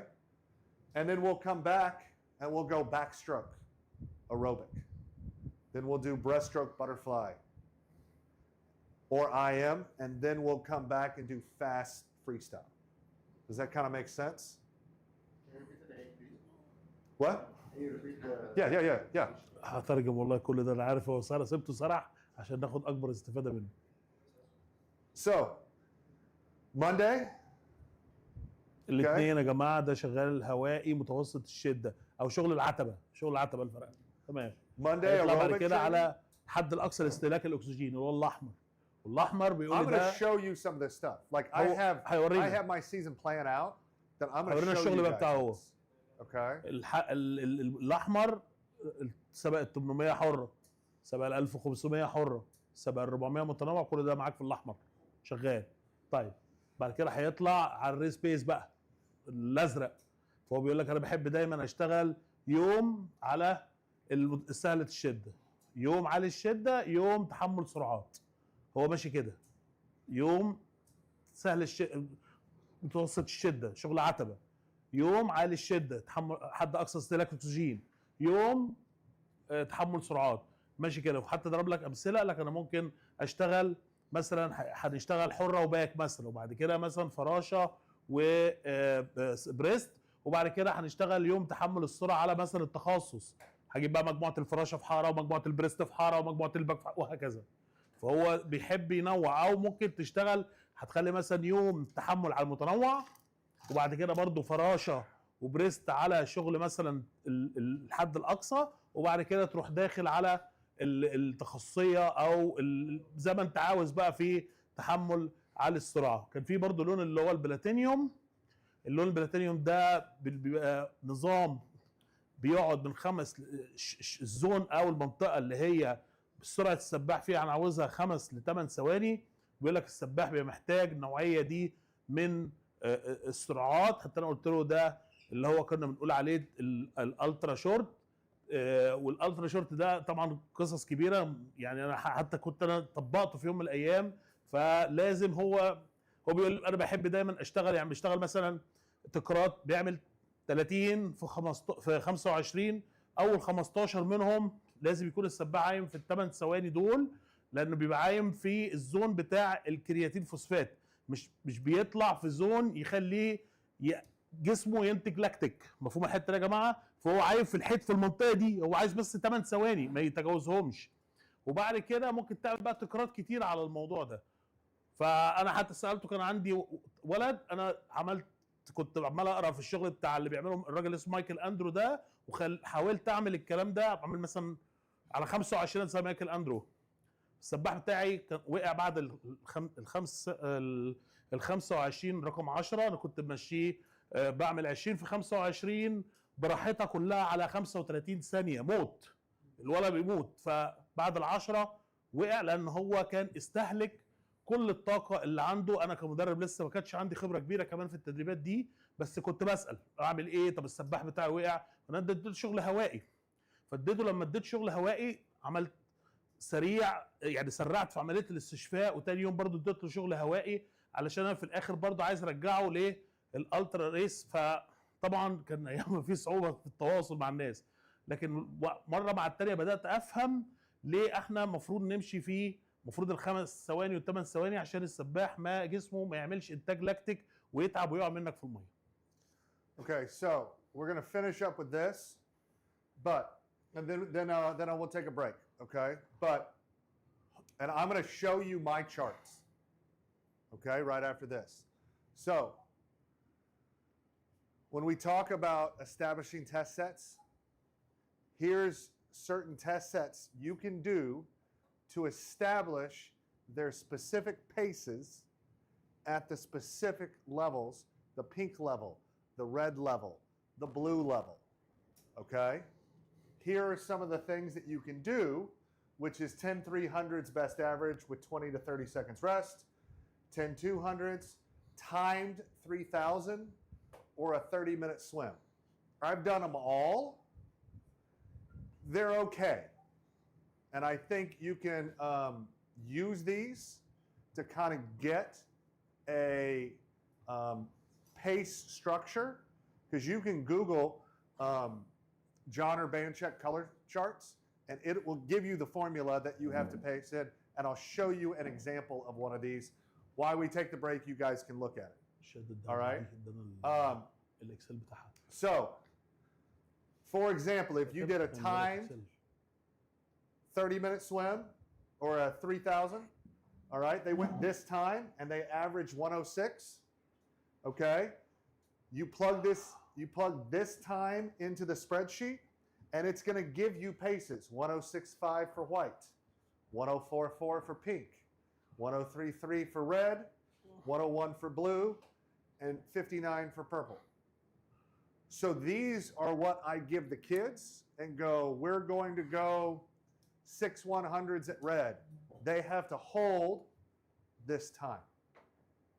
Okay? Does that kind of make sense? So you can do this. I like the T30 or the time 30-minute swim, or you can do it a couple different ways like we showed before. So, Coach, this for freestyle, yes? Freestyle. What about the other, for the rest, backstroke, fly, breast? What you use? I use race pace for those. Okay. Backstroke is what I will use this. I will use this for backstroke because this is aerobic training. Okay. Okay. So you can use freestyle or backstroke, but you can't. For fly and breast. You can't do fly breaststroke because once you do fly and breaststroke, you're at a higher level. Okay. And you're not at the white or pink level. Okay. You're right at the red level, so you can't swim 30 minutes of butterfly. Oh. You know what I mean? Okay. It's the same thing with breaststroke. You can't swim 30 minutes of breaststroke. Well, you can swim 30 minutes breaststroke, but it's not going to be the same as racing. So this is for freestyle and backstroke and the aerobic portion of that. That's a good training for the fly and breaststroke.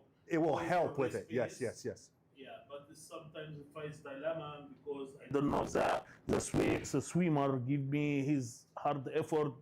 Okay, I can take the They can pulses, take the heart rate, but sometimes it's not, give But you that's the okay. good indication about this effort with that guy. Yes, that's why you have these test sets. And what they found actually is you don't have to do these test sets anymore. Mm-hmm. You need to be at a specific time to go a specific time. So you need to be pacing a specific time for the red and the blue مهم. to go a specific time. So if you want to go 147 in the 200 freestyle, I'll show you what their paces are. اوكي so Does that make sense? yeah. So here, let me show that to you. واحنا بنتكلم الصبح يا جماعه على اختبار بيعملوا اسمه تي سيرت، اكيد انتوا قريتوا عنه. التي سيرت ده بيحدد لي نقطه التعب او بيحدد لي العتبه الفرقه اللاهوائيه عند السباحين. طب انا بستفيد ايه من الكلام ده يا جماعه؟ بستفيد ان انا بعد كده لما بيشتغل معايا على العتبه ادينا عرفت البيس بتاعه. لو انا عايز اشتغل مثلا حد اقصى لاستهلاك الاكسجين، فهبتدي اشيل من ثانيتين لثلاث ثواني من الرقم. يعني هو مثلا لو العتبه الفرقه عنده دقيقه 6 وعايز انا الدقيقه 6 دي احركها بقى، هشتغل يبقى انا النهارده همشيه مثلا هعمل 10 في 100، لازم ال 10 في 100 يمشيها لي دقيقه 3 دقيقه 4. ليه؟ عشان انا شغال في الزون بتاع الحد الاقصى لاستهلاك الاكسجين. مفهوم الحته دي يا جماعه؟ يبقى انا النهارده عرفت الكلام ده منين؟ مش من الوحي، ده من التيست. قال لي يا كابتن خلي بالك الراجل ده دقيقه 6 دي نقطه تعب، لو مشى كتير قوي على دقيقه 5 هيقع، وهو ماشي على دقيقه 6 حاجه 10 على 10. المفروض انا الاختبار ده بعمله كل فتره مثلا على اساس ان هو يقول لي الراجل ده لو فعلا بدا يشتغل وبدا ياخد شغل مني على التحمل، المفروض نقطه التعب دي تتحرك من دقيقه 6 لدقيقه 5 لدقيقه 4. يبقى معنى كده برضو ايه اللي بيتحرك معاها؟ الحد الاقصى والشغل التحمل عالي الشده. مفهوم الحته دي يا جماعه؟ ما هو والله انا بحب دايما اعمله 10 في 300 لسبب، لان لو عملته 3 كيلو العيال بتكبر دماغها. ما انا بقول لك 10 في 300 براحه 30 ثانيه وتاخد الازمنه المتوسط بتاع الميات.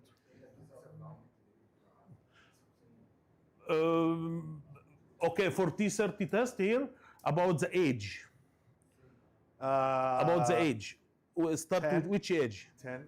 10 years old? 11. 10, It's 11. like 10 by 200, something like that? 10, I would 100, do 10, 200? If you did the 8 200s. On 8 10 to 200? 20 seconds rest. So this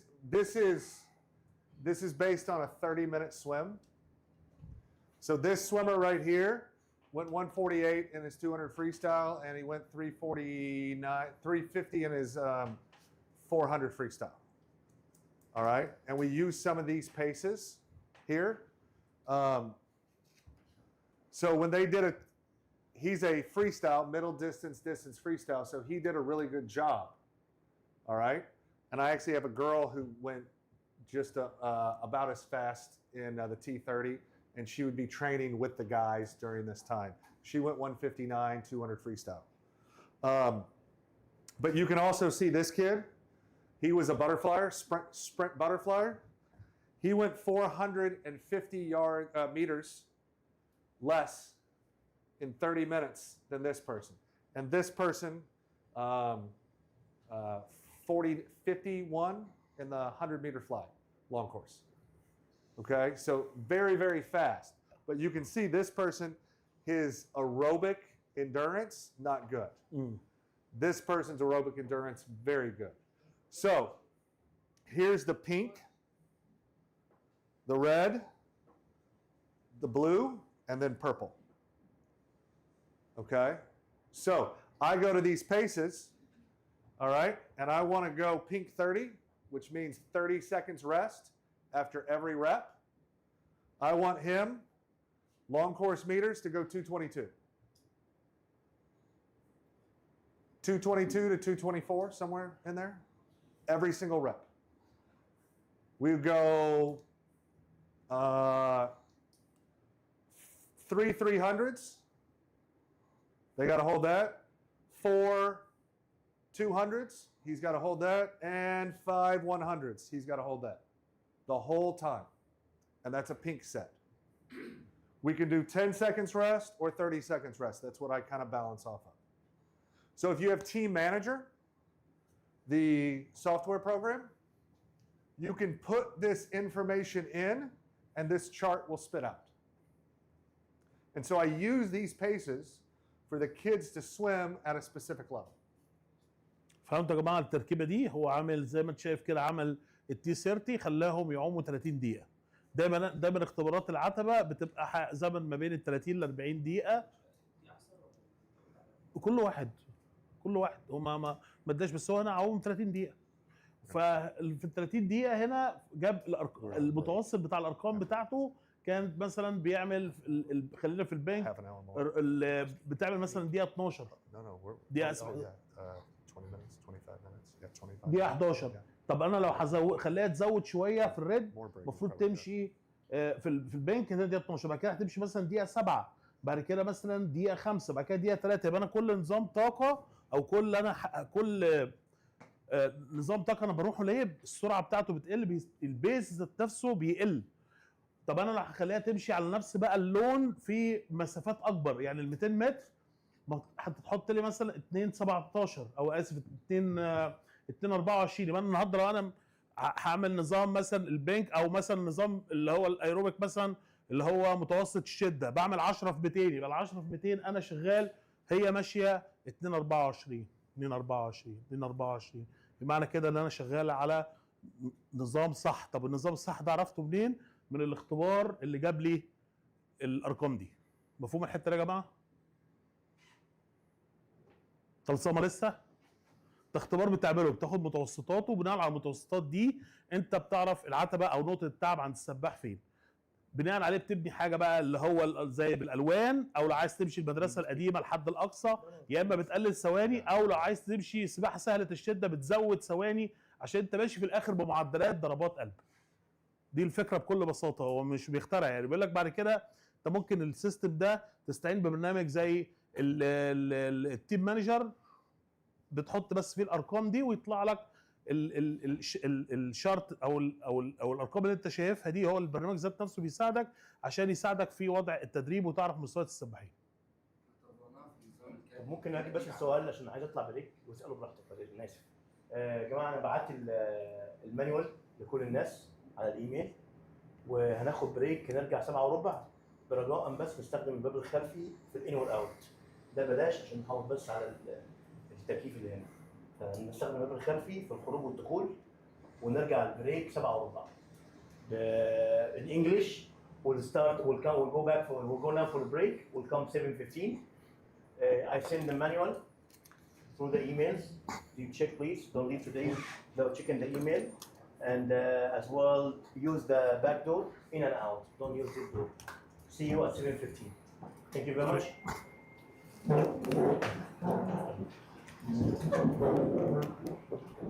عايز تسال سؤال؟ النظام الكندي ما كانش شغال. نظام ايه؟ النظام الكندي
We're ready. When you're ready.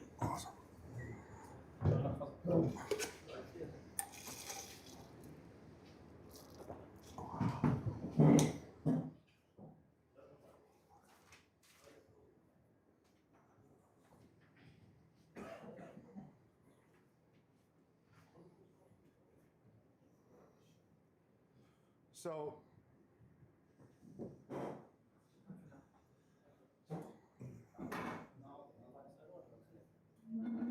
هنحاول بس نأجل الأسئلة خليها في آخر المحاضرة يا جماعة، هستأذنكم بس عشان نمشي شوية.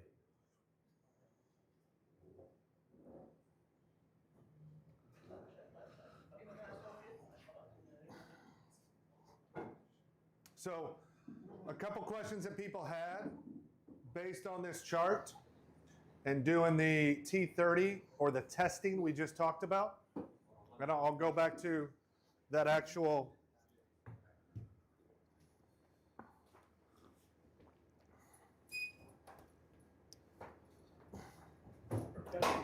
Captain.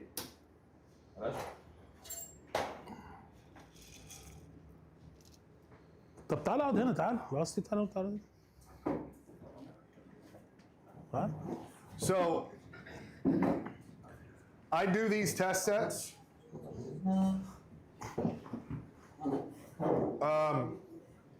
twice a season for the short course season, and then once during the long course season. For us, the short course season is 25 to 27 weeks, and the short course season is 25 to 27 weeks.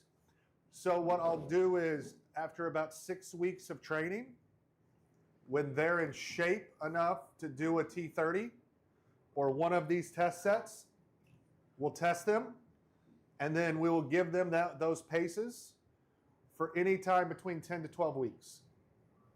Then we'll retest, and then we'll have paces for the next 6 to 8 weeks. All right? And then in long course, we'll do about 6 weeks, 5 to 6 weeks. We're a little bit faster on ramping up the training. And so we'll use that one test for the entire long course season. Okay? So the hard part about these tests is you are basing everything off what they're doing for a season off 1 day of practice. Well, what happens if they're sick? What happens if they have a bad day? What happens if they get a cramp? You have to, as a coach, kind of determine where they need to be. So if you have a group of 20 kids, you can kind of see a grouping of kids who are going to train at a specific pace.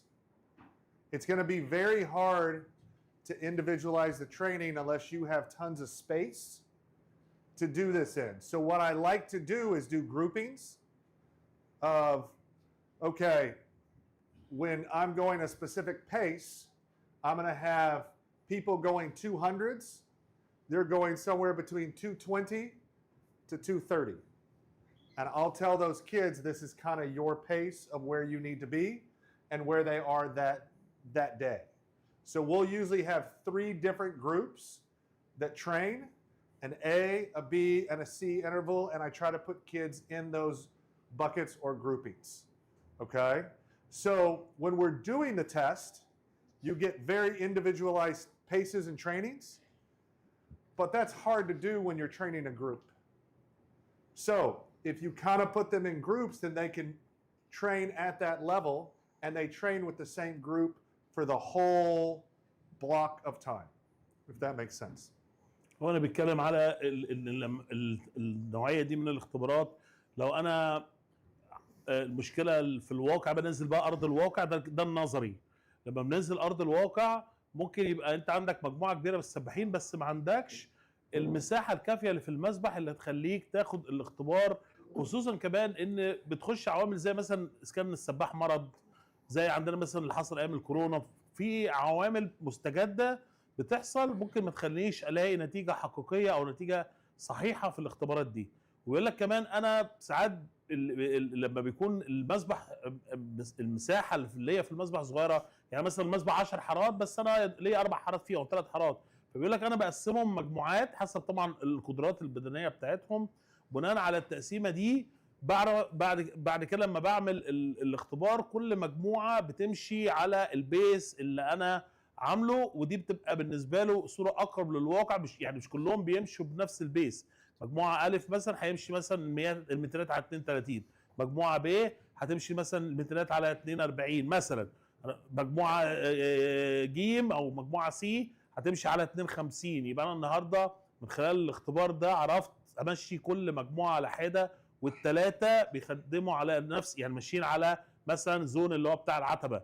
يبقى احنا قسمناهم جروبات ورا بعض. So when you do these test sets, you will find, or these sets, you'll find where to put the kids, okay? And hopefully they will be able to get faster as they go through the season. But if you notice that a kid does not perform well in the test set, you may have to plug in. So if I go back to my chart,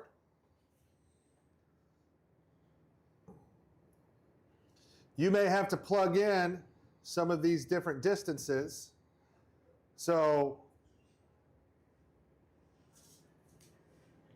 if this kid did really, really bad and he went 2,100 meters, but I think he should be at 2,300 meters, then that's where I may have to change his output for that test set, because everything's based off of your race pace training. And everything's based on the time you want to go at the end of the season. Okay? So Urbanchek, who came up with these charts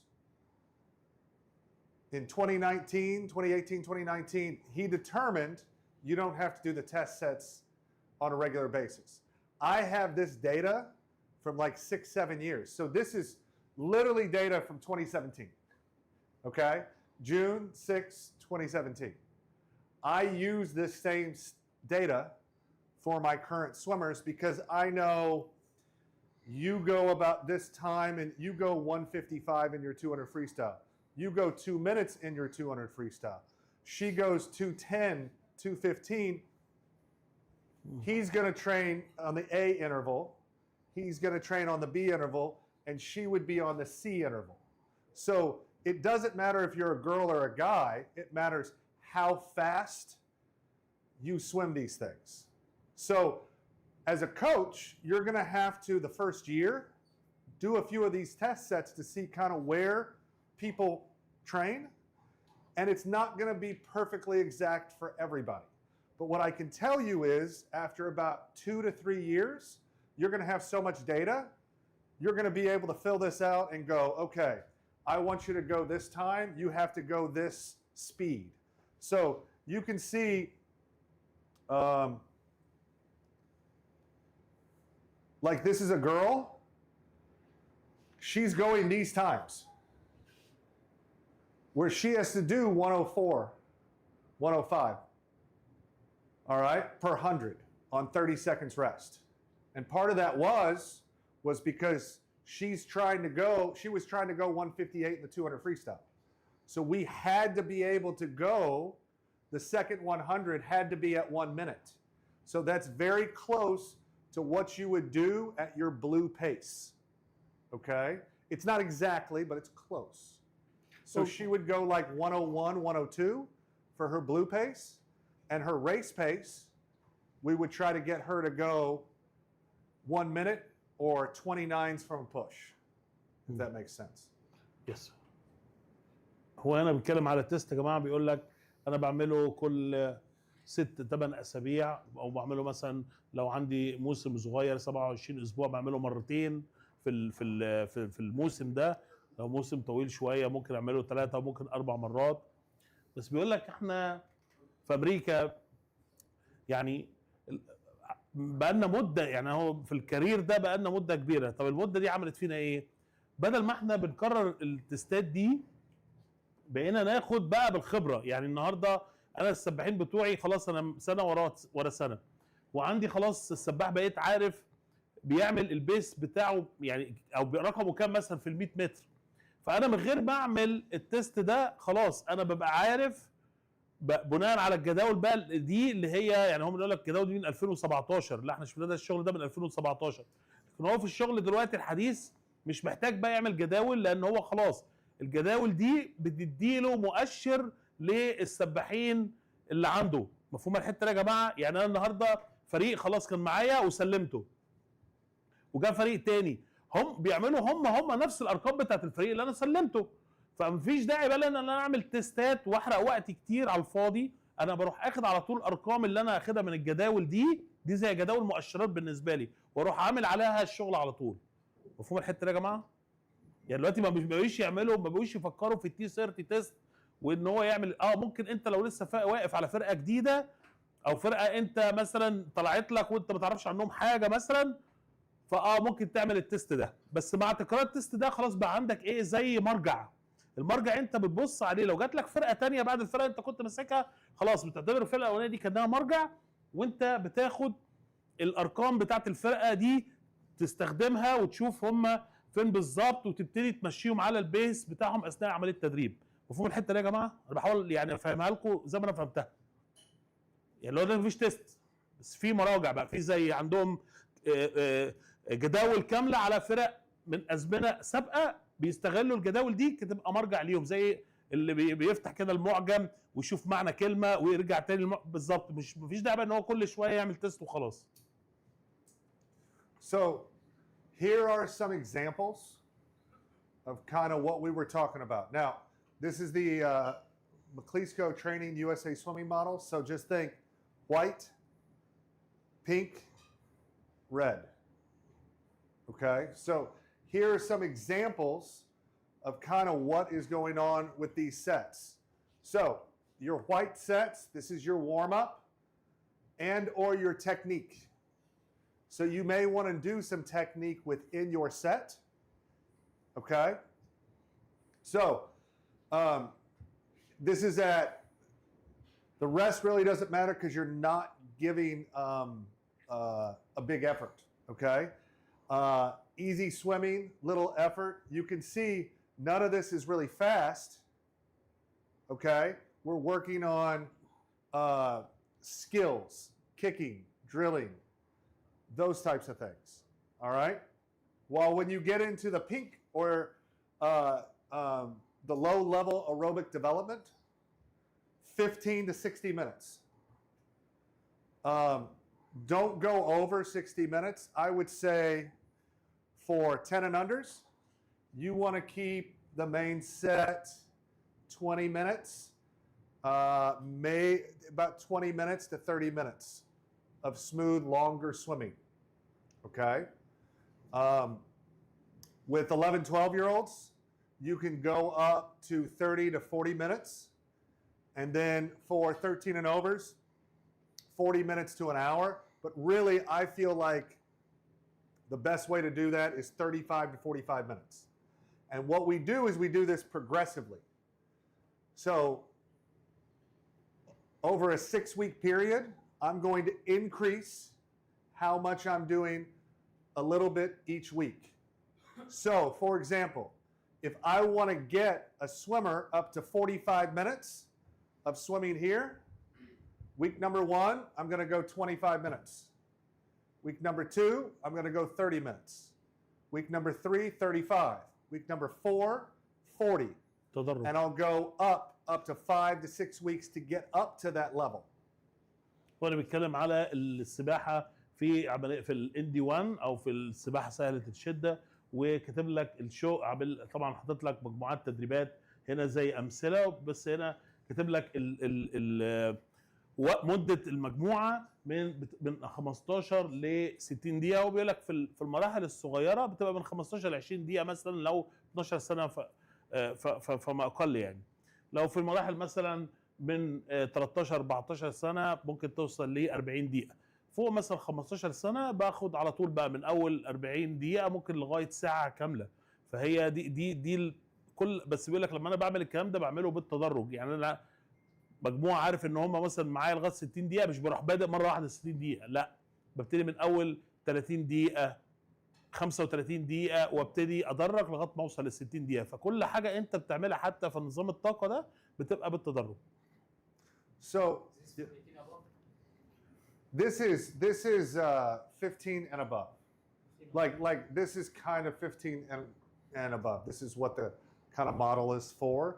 But I feel like at that 13, 14 age group, you can do those same things as the older kids. They don't produce lactic acid like the 15 and overs, so their pain tolerance is a lot less. So when you coach 11, 12-year-olds or 10 and unders, they don't produce lactic acid. Like you can have a 10-year-old do a lot of hard swimming for a long period of time, and they still have energy and they're running around. Okay? But as an 11, 12, if you do that same thing, it's going to be a little bit harder. You can't do that with a 15-year-old or higher. And when you get into professional age, like 20 to 25, pain is a lot harder. Pain tolerance is very hard. So, so just understand that you can push a little bit more with the 10 and unders. The problem is you're not going to see as much results if you push too hard. So there's a balance between quality and quantity. المدرب بيسعى على الوحدات التدريبيه دي، بيقول لك يعني من 15 سنه فما فوق 13 14 سنه احنا ممكن نعمل لهم الحاجات دي بس بصوره اصغر شويه. 11 و 12 سنه اصلا جسمهم ما بيعملش انتاج لللاكتيك، فبالتالي ممكن تلاقي الطفل انت عمال تديله شغل وهو على طول ما عندوش اي مشكله وبيبقى مبسوط وسعيد ويطلع بعد كده يلعب كوره مع اصحابه. فالحاجات دي طبعا انا بخلي بالي منها وانا بحط الشغل. العمر لما بيزيد معنى كده بقى فيه حجم عضلي، معنى كده بقى فيه لاكتيك بيتكون، فلازم اخلي بالي من فترات الراحه والفترات الاستشفاء. So what I like to do is I like to progress the swimmers aerobically, both in EN1, EN2, or pink and red at that same level throughout. So we'll do about 5 to 10 minute increase over a 5 to 6 week period. Okay?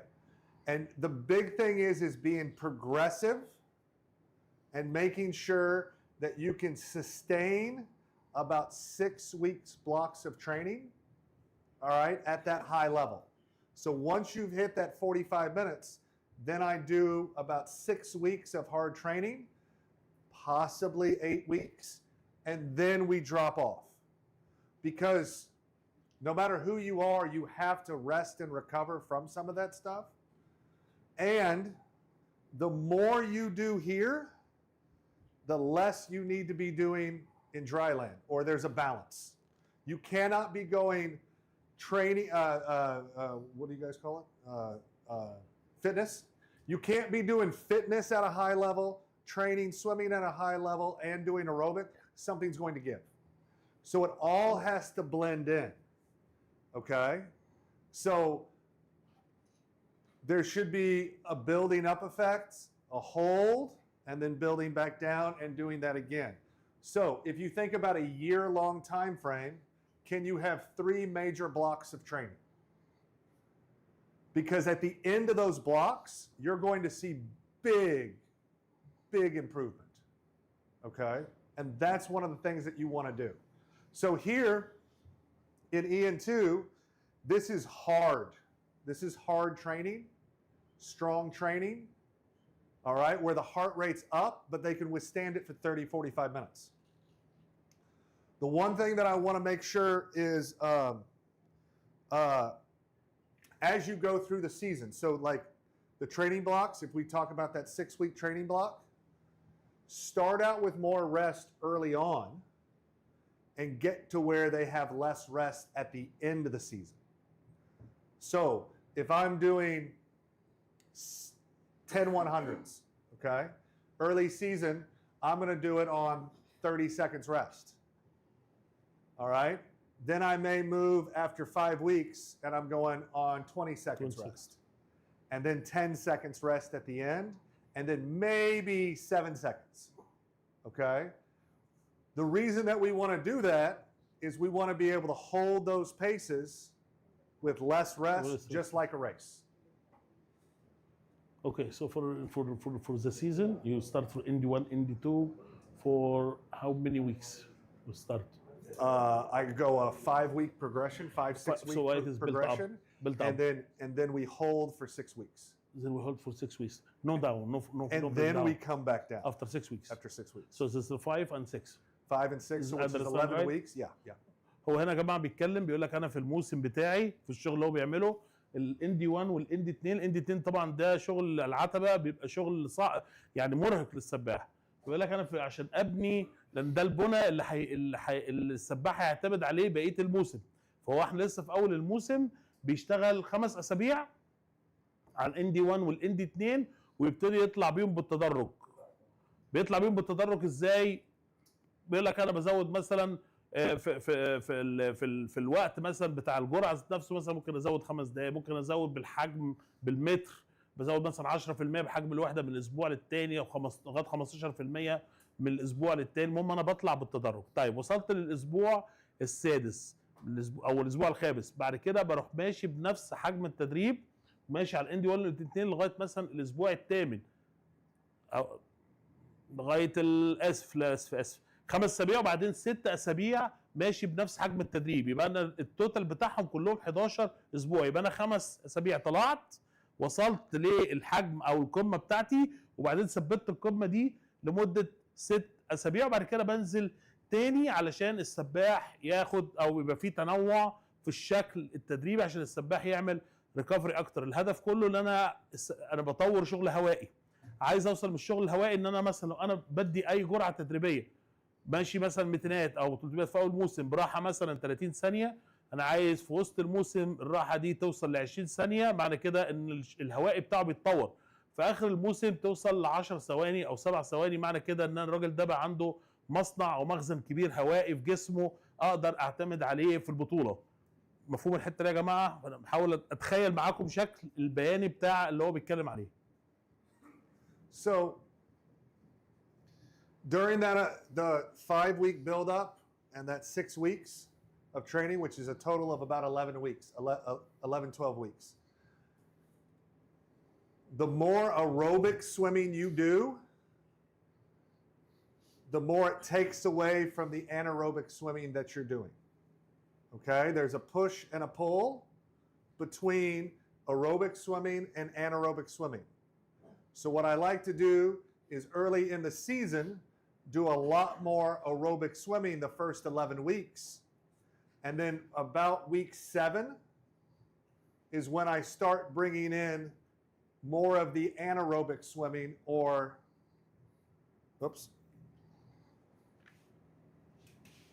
SP1, SP2, SP3, okay? But EN1, EN2, EN3, the threshold swimming, we'll do through the aerobic parts of the 11 weeks. But after about 6 to 7 weeks, I want to make sure they have speed to go along with their big engine, okay? Because you got to have top end speed. You just can't have a big engine. Like a dump truck has a very big engine. It's just not fast. I want a big engine that's also fast. So I think about it as I'm creating a bigger engine with my aerobic system, and then I start adding in the sprints to really make it a high level, high fast speed of a car or engine. Just for week number 7. 7 and then probably through 16. طيب هو من الاسبوع السابع يا جماعه، الناس برضه متخيله الشكل اللي احنا فيه دلوقتي.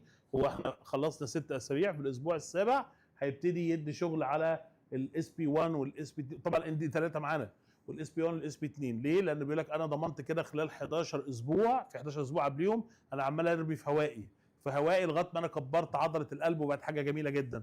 طيب خلاص عضله القلب دي انا عايز بقى الجسم ده احوله ان هو بعد من شغل هوائي لشغل سرعات، بنمي بقى فيه تحمل سرعه والسرعه. فابتديت بعد كده ادخل الاس بي 1 والاس بي 2 والاس بي 3 لغايه الاسبوع ال 16. انا ماشي كده لغايه الاسبوع ال 16. فمفهوم الحته يا جماعه؟ هو ابتدى بشغل هوائي، وبعد كده بدا في الاسبوع السابع يدي شغل لا هوائي لغايه الاسبوع ال 16. So if you notice here, واحده which is the really red, the big red hard threshold training, 8 to 30 minutes. You're doing very hard training at higher rates. And this is also when we start adding in other strokes. This is start when you add in IM, breaststroke, butterfly, because butterfly and breaststroke you can't do easy. You have to, when you start doing that, your heart rate goes right up. Okay? Even if you're swimming fly and it's easy, your heart rate's high because it's a very difficult stroke to swim. Okay? When you get into the broken swimming right here, or some of the fast swimming, where you have the work to rest ratio here, this was the blue set that I kind of talked about. All right?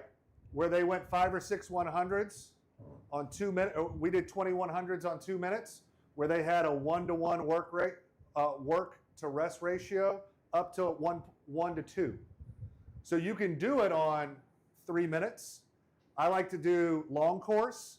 I like to do 230 because most of my swimmers are going between 58 to 110. Okay? So doing that on 230 gives me a little bit of 1 to 1.5 work to rest ratio. When I'm getting up to lactate tolerance and I'm doing like 5 or 6 repeats at a very, very high level. So 4 100s on 6 minutes, where I want to see how fast you can swim that race. Okay? That's going to hurt really bad, especially the 13 and over kids, because they're producing so much lactic acid. And unless you swim that out and flush it out, it's very, very painful set. But it really shows the kids what it's like to get punched in the stomach that third quarter of the race and know how to finish, if that makes sense. And then the last one is just super quality. That's where I kind of put it, where you're going super fast with lots of rest. And I don't do as much in the SP3. We do a little bit more here and here. But I also, instead of doing SP3, we do resistance training, which I was going to talk a little bit about. The problem now is the coach is still confused about the blue color. The with blue? The blue color, yeah, with the SP1. Because he said maximum effort here, over there said 160 to 180. Okay. So can you explain to them, because It's- still, it's- some think of faces maximum- still confused. Right. Hey, so when I say blue, all right, when I say blue, I think maximum effort. Usually most kids are going to have a heart rate around 170 to 185. It's really hard to get those kids to get to 195 or above, just because they don't want to push that hard. And especially over a 30-minute set, that's very, very difficult. فهمت الحته دي؟ هو ال 160 180 بيتكلم على بعض الاطفال ان ال 180 دي بالنسبه لهم ده الماكسيمم ايفورت. فعشان كده راح هو مدخله مع الاس بي 1. فهمت الحته دي؟ عشان الكونفيوز اللي بيحصل على الوشوش اللي انا شايفها. 2,000, 2,500. So total yards, total meters. So total meters, 2,000. I know it says 1,000. Okay. We do 1,500 to 2,000 of hard swimming. But what we try to do is we add a little bit of easy swimming in there. So the total yards for the set may be 2,500, but you're going 1,500 at this pace swimming. When you're looking at this, 3,000 is the most I get up to, okay? Somewhere 3,000, 3,500. That's with high school age kids, okay? 13, 14s are about that age. 11, 12s, I would say. وبيديك امثله على المجاميع دي يا جماعه لما بنركبها على الاطفال الصغيره والمراحل 13 ل 14 سنه، يعني عشان بس الناس يعني هو بيحاول يعمل لك بالانس، يقول لك ازاي انا بستعملها في السن الكبير وفي السن الصغير. That's the most you would do at 11, 12. So like 10 and under, you're looking at 1,000 to 1,200, maybe 1,500 if you're really, really good. But 11, 12, somewhere here, 1,500 to 2,000. max. I mean, and when I say 2,000, that's like 3 times a season. Like we want to hit one peak throughout that time frame. While this, you can go for a long period of time. So like 10 and under, 2,000, 11, 12, 3,000, somewhere in there. But it's not that strenuous, okay? The thing is you want them to be going those speeds. That's the key. So like here, you're not going to be doing a lot of distance, okay, when you're doing sprinting. You have to build up and it has to be progression, okay, and what the swimmer can handle. Because the chart can say one thing and your swimmers can do a 200 and that's it, okay? So the thing is if you build this up and progressively get harder, the kids are going to be easier to the kids are going to be able to take it in a lot easier, if that makes sense. Yeah. This is the difference between SP1 and SP2? SP2? The difference? The difference is Between- just the work to rest ratio Yeah, you and know the that, intensity, but Yeah. like the total yardage is Yeah. going to be less for the SP2 than the SP1. Yeah, but you can how to use it during the season? So First for SP1 SP2 because it's lactic. So as a coach, I don't have to think about it for kids because they're lactic. Okay, so but you want to they do need to some know of that. And for the height for 15 years, 16 years old, for SP1 SP2, how can I use it during the season? So I want to use these throughout the season where the closer I get to the championship, the big swim meet, okay? The big swim meet at the end of the year, I'm going faster and faster and faster and getting comfortable going those higher rates of speed. And I'm taking away from some of this hard aerobic training. So the more I do here, the less I want to do here, okay? Because this is going to build the engine, but they're not going to be as fast here with a lot of this because it's hard. It breaks them down a whole lot, okay? Compared to if they're here in this kind of area, you can do, you get your aerobic swimming in the EN1, okay? And EN2 level, the closer you get to the championship meet, and then you start adding speed work.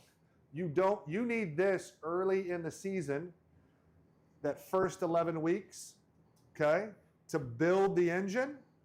And then we want to make sure we use, or called utilization, you then fill it up. So think of the first 11 weeks, I'm building a cup, okay? I'm building the biggest cup I can possibly build by doing this work and this work with a little bit of this in there, all right? But then as I go through the season, I'm going to fill the cup up with water, okay? And that's what this is for, is to really bring in what you're doing in the water and how you're racing. Does that make sense? Yeah. For race pace here, target should be less than for like I wanted to go for 50s like 32 seconds. So the target should be 30 seconds for the broken and race pace for both SP1 and SP2. I think it's more just I think race pace is just race pace. So I don't know if sometimes it goes in the buckets. Yeah. Sometimes it goes in one bucket or one of the other buckets. It's not because it's based on the amount of rest. So if you did for SP2, yes, for example, for SP2, I have to go under the target. Yes. But you can only do that for a short amount of time. So everything that I'm trying to do is build the kid to the time they want to go at the end of the season.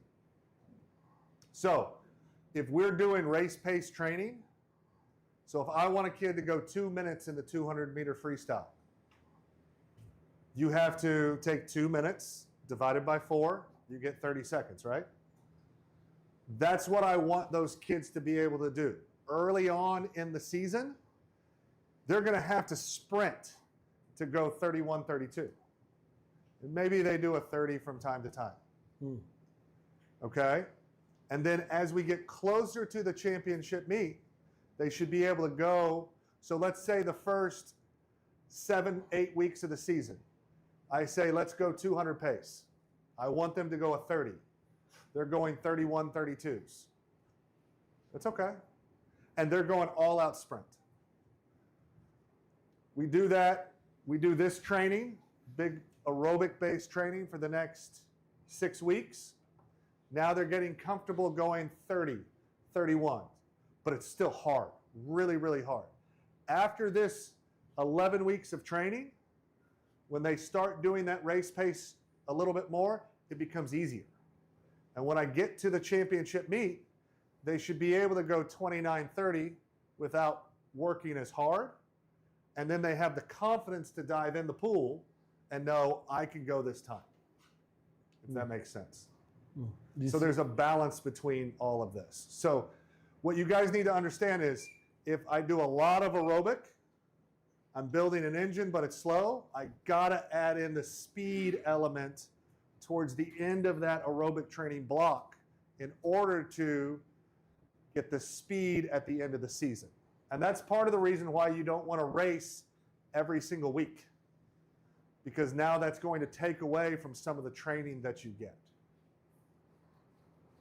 زلط زلط. I'm sorry.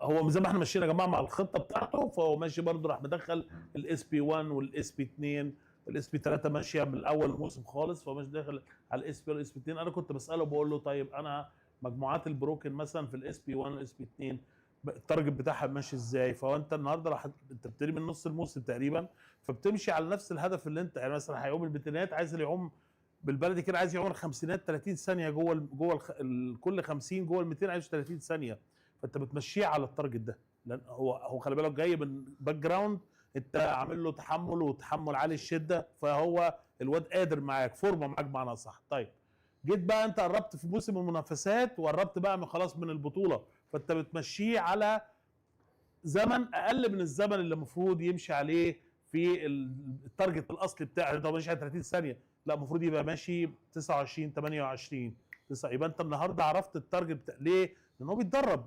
وبيطور نفسه، لما يجي بعد كده ينزل السبق بيبقى سهل عليه انه يمشي 30 ثانيه جوه ال 200. مفهوم الحته دي يا جماعه؟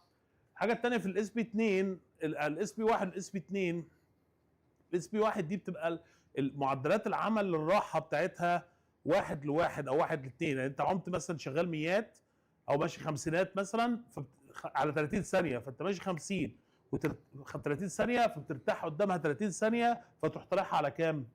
على دقيقه على دقيقه على دقيقه. الكلام ده بينمي تحمل سرعه او بينمي للجسم حاجه اسمها تحمل لاكتيك. يبتدي الجسم مع افراز اللاكتيك لا هو قادر برضه يدي سرعه. بعض الاحيان المدرب عايز يشتغل اسرع كمان، فبندي حاجه اسمها الاس بي 2. الاس بي 2 دي بتبقى معدلات العمل الراحه فيها كبيره جدا، ولازم معدلات الراحه فيها تتجاوز المده بتاعت العمل ل4 اضعاف. يعني الكلام ده واكتر. لان مثلا انا النهارده مطلوب مني اشتغل ميات، هقيس ميات بعمل بروفا النهارده، موقف طلعت العيال عملوا ورم اب ولبسوا الروب مثلا، بحاول اقربها لك بالبلدي، ولبسوا الروب وقعدوا بره. طيب يلا يا جماعه هنعوم 100 متر. طب ال 100 متر دي طبعا قياس ده هيطلع كل اللي عنده. طيب عملها في دقيقه فلات، خلاص بتشوف الدقيقه فلات دي ماشيه مع التارجت بتاعك ولا لا. دي اول حاجه. لما باجي اديله راحه بديله راحه عملها في دقيقه فلات، يبقى الدقيقه 1 ل 4 لازم اتجاوز ال4 دقائق. ليه؟ لان انا المفروض من الشغل ده انا ال4 دقائق دي بالدراسات الحديثه لو ال4 دقائق دي بتبقى مده كافيه ان الجسم يعمل استشفاء ويرجع تاني يتغلب على حامض اللاكتيك، علشان الوقت لما يجي يقف بعد كده يروح قايس مثلا 100 باك يروح عامل رقم. فهي دي بتبقى احسن تدريبات ليه وتعمل بيها بروفات للعيال. بالاضافه كمان مجموعات البروكن بتاعتها بتبقى ماشيه تحت الزمن اللي انت بتبقى عامله تارجت للسباح بتاعك. انا بحاول اقرب لك احنا امتى بنستعمل الكلام ده فين. مفهوم الحته دي يا جماعه؟ الاس بي 2 والاس بي 1 مفهومه؟ So, okay, so we kind of talked a little bit about the zones we want to train in.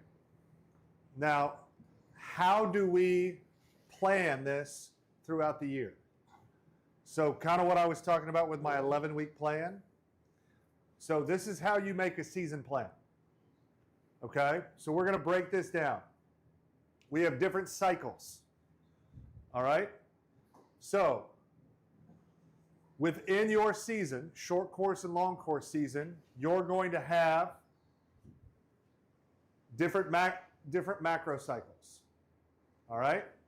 That macro cycle may be one season long, or it could be half a season. So for us, we have, in short course season, we start in September. We have a very, very big meet, Junior Nationals, in December. So that's one macro cycle. And then we have another big swim meet in March. So we have 2 macro cycles. Okay? So then I know those are my areas that I want to train and perform. I start the season and then I perform at a high level at the end of the macro cycle. All right? So then what do I do inside the macro cycle? I break it up into smaller pieces. All right? 4-week pieces, 3-week pieces. I have a coach on staff who believes in 3 weeks and 3 weeks only. I wish the calendar worked out that well, because it doesn't. So if I have 11 weeks, that's not 3-week cycles. But I usually do 3 to 4 week cycles. Is my mesocycles. Maybe a 5-week cycle, but most of us have swim meets and things like that during that process that you want to swim fast at, that you may want to prepare your swimmer for before the championship meet.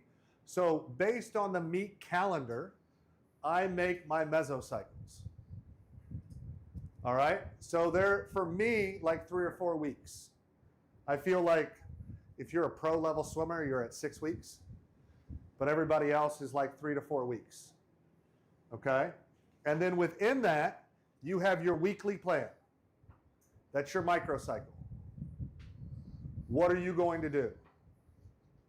All right? When I talked about we're going to do this on Monday, this on Tuesday, this on Wednesday, and then we repeated that same cycle, that's my microcycle.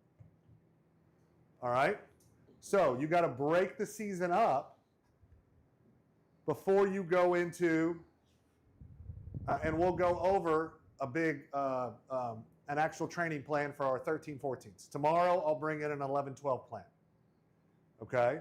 And I'll show you some of the stuff that we're doing during these cycles. So what we try to do here is if there are, let's say this is 12 weeks. Okay? And we do 4 3-week cycles. Okay? I want to be getting better each 3-week cycle. And what we're doing is we give test sets for the kids, 1 every week of the 3-week cycle. So after the first 3 weeks, they can see where they're at. Then after the next 3 weeks, they can see where they're at. And hopefully you'll see improvement with those swimmers with the test sets. Okay? Because I want them to be able to perform in practice against each other where it's not a competition setting. انا بتكلم على دورات التدريب في الخطه بتاعتنا. عندنا الدورات الكبرى ودي بيقول لك دي بتاخد ممكن تقعد بموسم او بالسنه او نص سنويه او كل 4 سنين لو انت بتشتغل راجل بقى شغال على دوره اولمبيه كامله. بعد كده في عندنا يعني في مصر مثلا احنا بنشتغل بيبقى في مثلا ممكن الاتحاد راضي عننا فيدينا مثلا شويه وقت كده 23 اسبوع 24 اسبوع وبعد ساعات يغضب علينا مره واحده يقول لك 15 اسبوع بطولة جمهوريه. هو كده يضرب دماغه في الحيطه.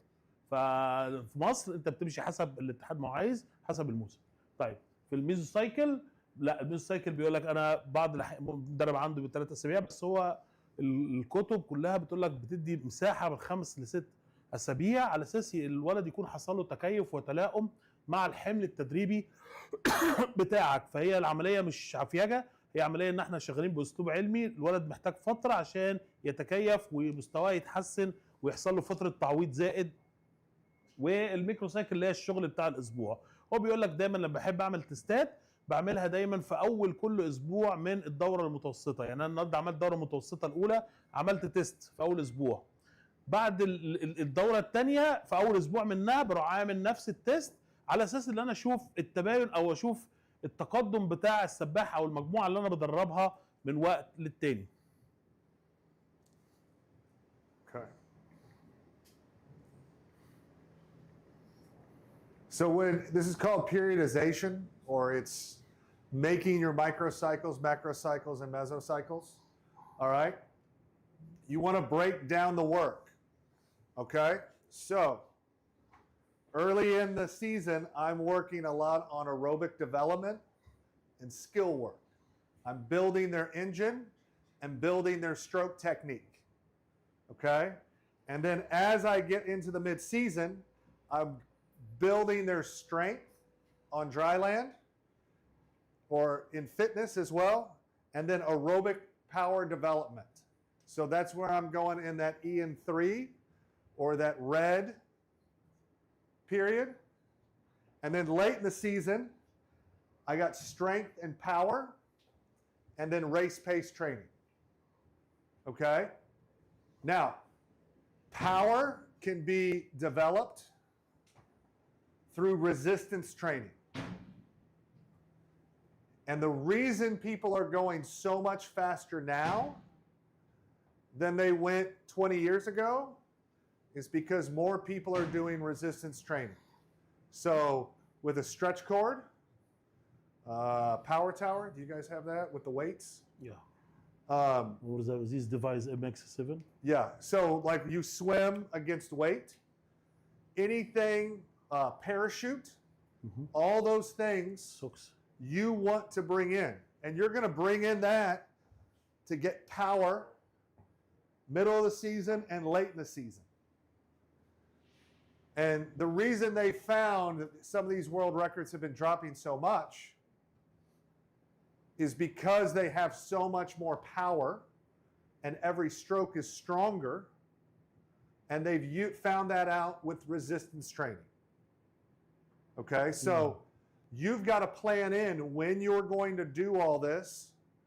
So you know on this week we're going to focus on power, resistance, speed, aerobic, whatever that is. And that goes with your fitness. And I'm going to show you a plan, okay, to kind of show you what that looks like. Okay? هو هنا بيتكلم بسرعه على الموسم بيبتدي فيه ازاي. فقال لك في بدايه الموسم انا بشتغل على تطوير القدرات الهوائيه وشغل الدريلات وتحسين الاداء بتاع شكل السباحه طول ما انا ماشي. في وسط الموسم لا بشتغل بقى بدي تدريبات على القوه وبدي كمان شغل بنمي اكتر كمان السعه الهوائيه. ببتدي بقى اشتغل تمرينات عاليه الشده، شغل الهوائي عالي الشده. في نهايه الموسم ببتدي بقى اشتغل على شغل الريس بيس وشغل الباور.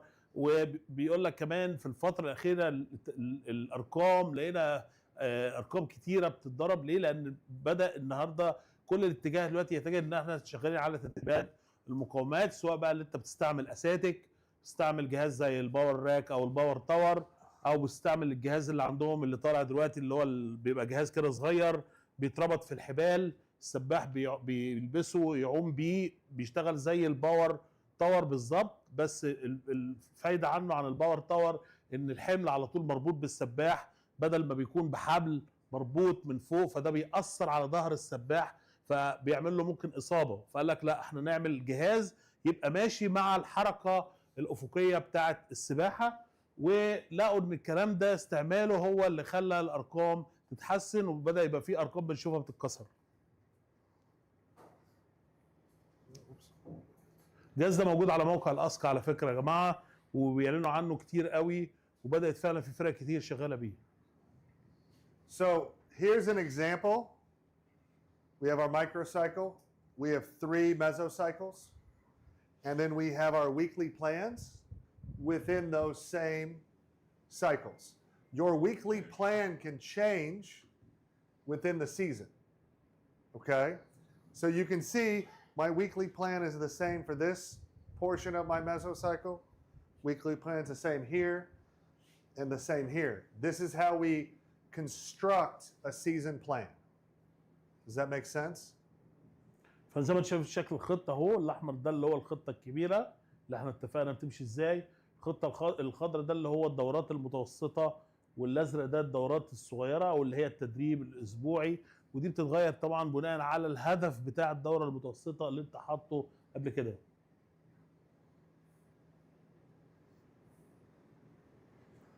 So here are some of the things that you need to take into account, all right, when establishing your cycles.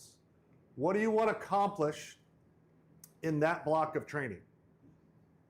Is it 12 weeks, 6 weeks, 1 week? What do you want to accomplish? All right? What is your progression? We talked about building up slowly, 5 minutes at a time, or you can also do yardage. I like to do time and not look at yardage, okay? I like to do time, so I build up on time. If we do a kick set, the 3rd week of practice, we'll do 20 minutes. The 10th week of practice, we'll do 30 minutes. You know, it builds up, okay? And then you're trying to see, where do I want to be at specific markers in the season? Do you have specific swim meets you're going after? We have qualifying meets. We try to qualify for a specific meet. So I have to use some of the swim meets early on into the season to qualify to get into the bigger meet, the championship meet. Okay? So you've got to use that and determine, do I need to go fast here? Or are we just training through this swim meet and I care about effort and not about time at a swim meet? هنا طبعا بيبقى فيه الخطه دي بيكون فيها اهداف من خلال الدورات المتوسطه، انت عايز في اخر دوره كل دوره متوسطه توصل لهدف، سواء بقى تنمي تحمل او تنمي شغل لا هوائي او تحسن رقم مثلا ال100 حره، كل حسب الدوره المتوسطه انت ماشي بالاهداف دي. طبعا انت المفروض بيبقى عندك هو بيقول لك انا مثلا بشتغل بالتايم، يعني انا مثلا بعمل النهارده 10% ضربات رجلين، فال10% ضربات رجلين مثلا هيخلصوا في 30 دقيقه، لا لو وصلت هم بيخلصوا في 20 دقيقه، معنى كده ان السباحين بتوعي بقوا اسرع. ده يعني بنحاول نبسط لك الموضوع.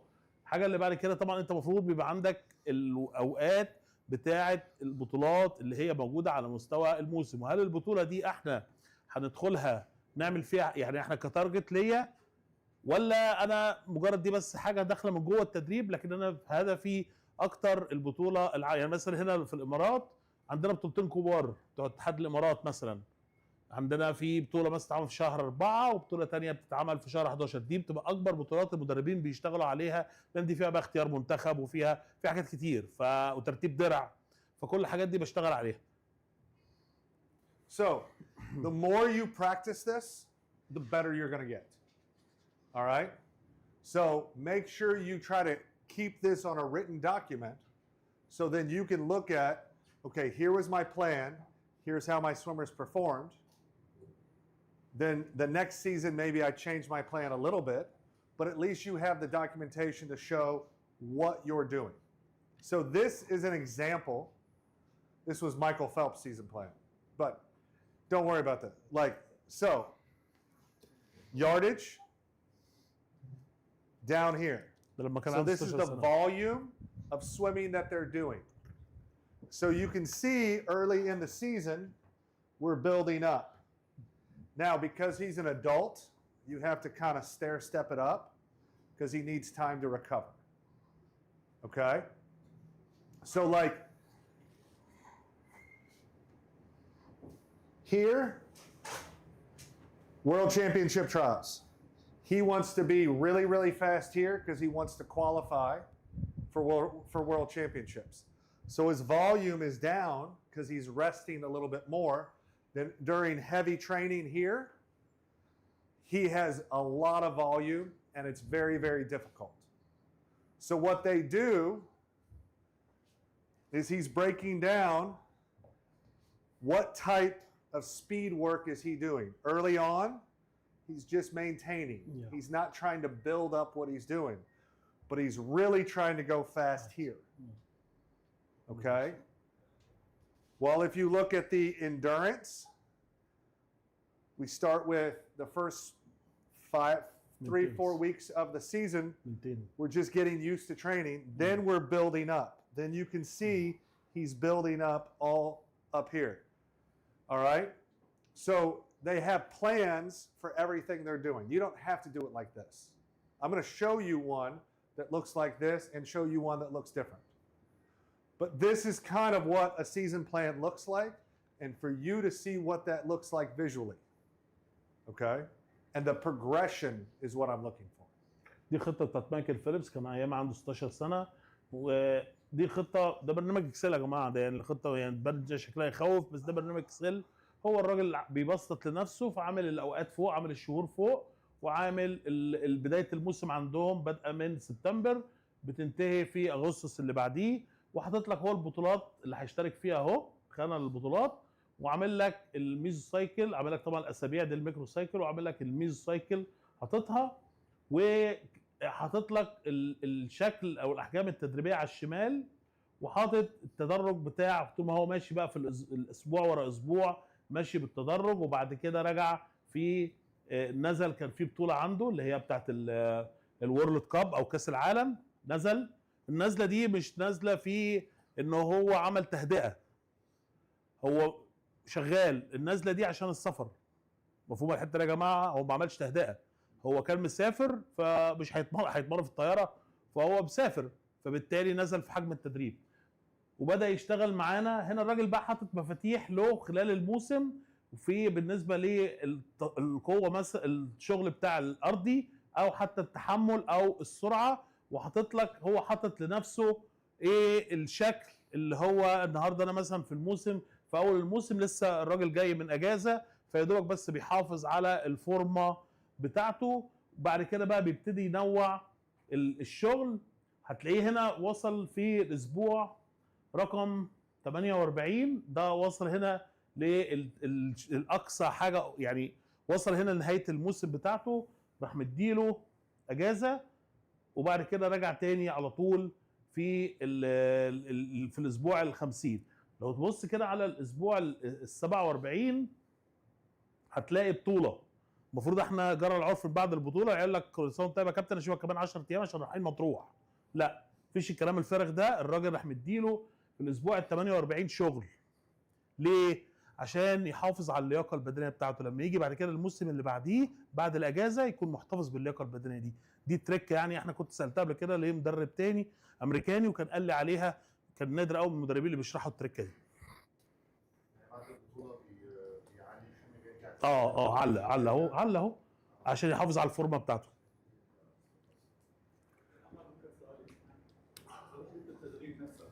اذا ايه؟ التدريب نفسها، عناصر التدريب ذات نفسها، هنيجي عليها. هنيجي عليها. So one of the things that I want to point out here is these are his swim meets he's attending. And you notice on each of the swim meets, that's when you see the break in training. Because he's not training 6 days a week. He's training 3 days that week, and then he's going to a swim meet. Or he's training 4 days that week and doing 3 days of a swim meet. Traveling maybe. Traveling. Yes. So, like, understand when you go to a swim meet, it's going to take away from the overall volume of your swimming. Okay? Which is okay if you want specific ones. But imagine if he went to a swim meet every other week. He would never really get up to these blocks of training. Okay? And you can see most of his mesocycles are 4 weeks. Okay? About 4 weeks. 4 weeks. Yeah. All right? So, yeah. What is the best time to reduce training for the depends the age. So we're going to talk a little bit about a taper, okay?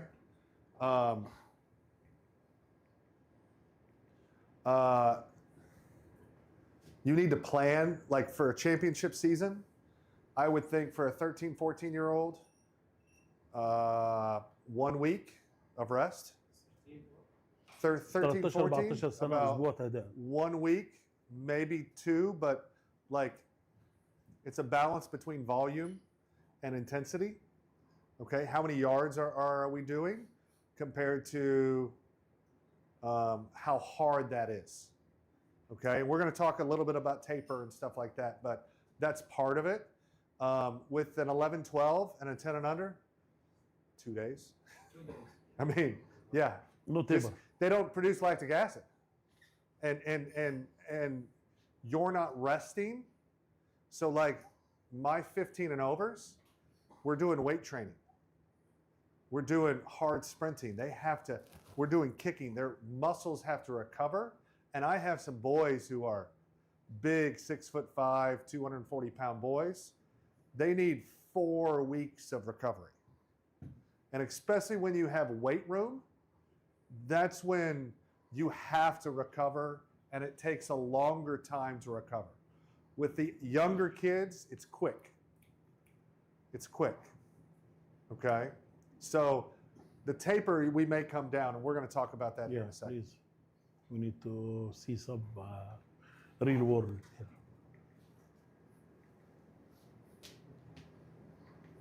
Here we go.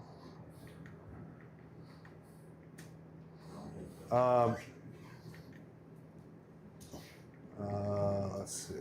So, like when we're going into competition, like what you talked about, we want to maintain general fitness. So, I'm not looking to, I'm taking away a lot of the EN3 and the red away. I'm maybe going into the championship meet, I do it 3 weeks out. I get my aerobic development with the EN1, EN2, or the pink, okay? If I can do a little bit of pink, that keeps my engine big and it doesn't reduce the size. I don't need to do the hard, intense training, okay? So my general fitness level, I need to maintain. I'm going to increase performance level. So how fast am I going during my race pace, my sprinting? All right? My volume will decrease, but the intensity will increase because I'm sprinting more. Okay? But if I'm sprinting more, I can't sprint as long as when I do my aerobic training. You know, the aerobic sets were 1,000 to 3,000 meters. I'm not doing a lot of that anymore. I'm doing more sprinting, so my whole volume of training comes down. يا جماعه احنا بنتكلم على فتره المنافسات عشان الناس بس ما تتوهش. احنا بنتكلم ايه اللي بيحصل فتره المنافسات. قال لك انا بحافظ على لياقته، بحافظ على الشغل الهوائي اللي انا بنيه وطالع عيني فيه من اول الموسم، وبحافظ كمان ببتدي اقلل بس الحجم في مقابل ان انا محتفظ لسه او ماسك ورابط على الشده بتاعه الشغل تحمل السرعات عشان الناس ده الشغل بتاع فتره المنافسات. And then at the end, when I go to my championship meet, my intensity is also going to come down as well. So the swimmer's like a caged animal. He's ready to go. He wants to explode, okay? Now, a 10-year-old is a lot different than a 14-year-old, okay? You only need a little bit of time for that 10 and under to be ready to go. For the 11, 12, a little bit more time of rest and intensity comes down. But I feel like you have to go really, really hard 2 days out before your meet. So what I like to do is if I have a meet on Thursday through Sunday, I go an aerobic, easy swimming on Monday, hard race pace, some sprinting, not a whole lot on Tuesday, but I got to get up and go fast. Easy recovery Wednesday, race Thursday. This for each age? Which age? All ages. all ages. هو بيقول لك انا من فلسفته اللي انا باجي قبل البطوله بيومين، بدي يوم كده يعني بشتغل هوائي، يعني مثلا البطوله عنده يوم الخميس فبشتغل هوائي، بس باجي يوم زي يوم الثلاث اروح دايش شويه عامل تمرينه بشده عاليه، وبعد كده يوم الاربع شغل هوائي، وبعدين يوم الخميس البطوله، على اساس يفضل محافظ على اللياقه ويحافظ على تحملات السرعه اللي هو كان عاملها. So when you're looking at your weekly cycles, where are you going to be recovering? Where are you going to be doing your endurance? Where are you going to be doing your quality? Where are you going to be working on their specialty? All right? If they're a butterflyer, where are you going to be doing that within your week? What the hypoxia practice? Can I know if it's important or not? And when will we should use it within our class? Hypoxia. Which age? لا امتى بنستخدمها فين؟ Oh, hypoxia training. Hypoxia. Yeah. That is throughout the season. I like to do that at the beginning of the season all the way through. Okay, so underwater fly kick training is what we do for a hypoxia training. Underwater butterfly kick. Butterfly kick. تدريب تحت Okay, الميه. butterfly kick. We start out working technique with a little bit of hypoxia, and then during the big training blocks, I'll do hypoxia all the way up to a week or two before, probably 2 weeks before championship meet. But we do it all the way up through. So yes, I do it 2 to 3 times a week. For 15 and overs, for 13 and overs, I do 3 to 4 times a week, and it's 15-minute blocks. Okay, so what we'll do is 225s freestyle, easy, on 30, and then we'll do 425s fly kick, underwater, no breath, with fins on 20 or 25. And I do that 6 rounds.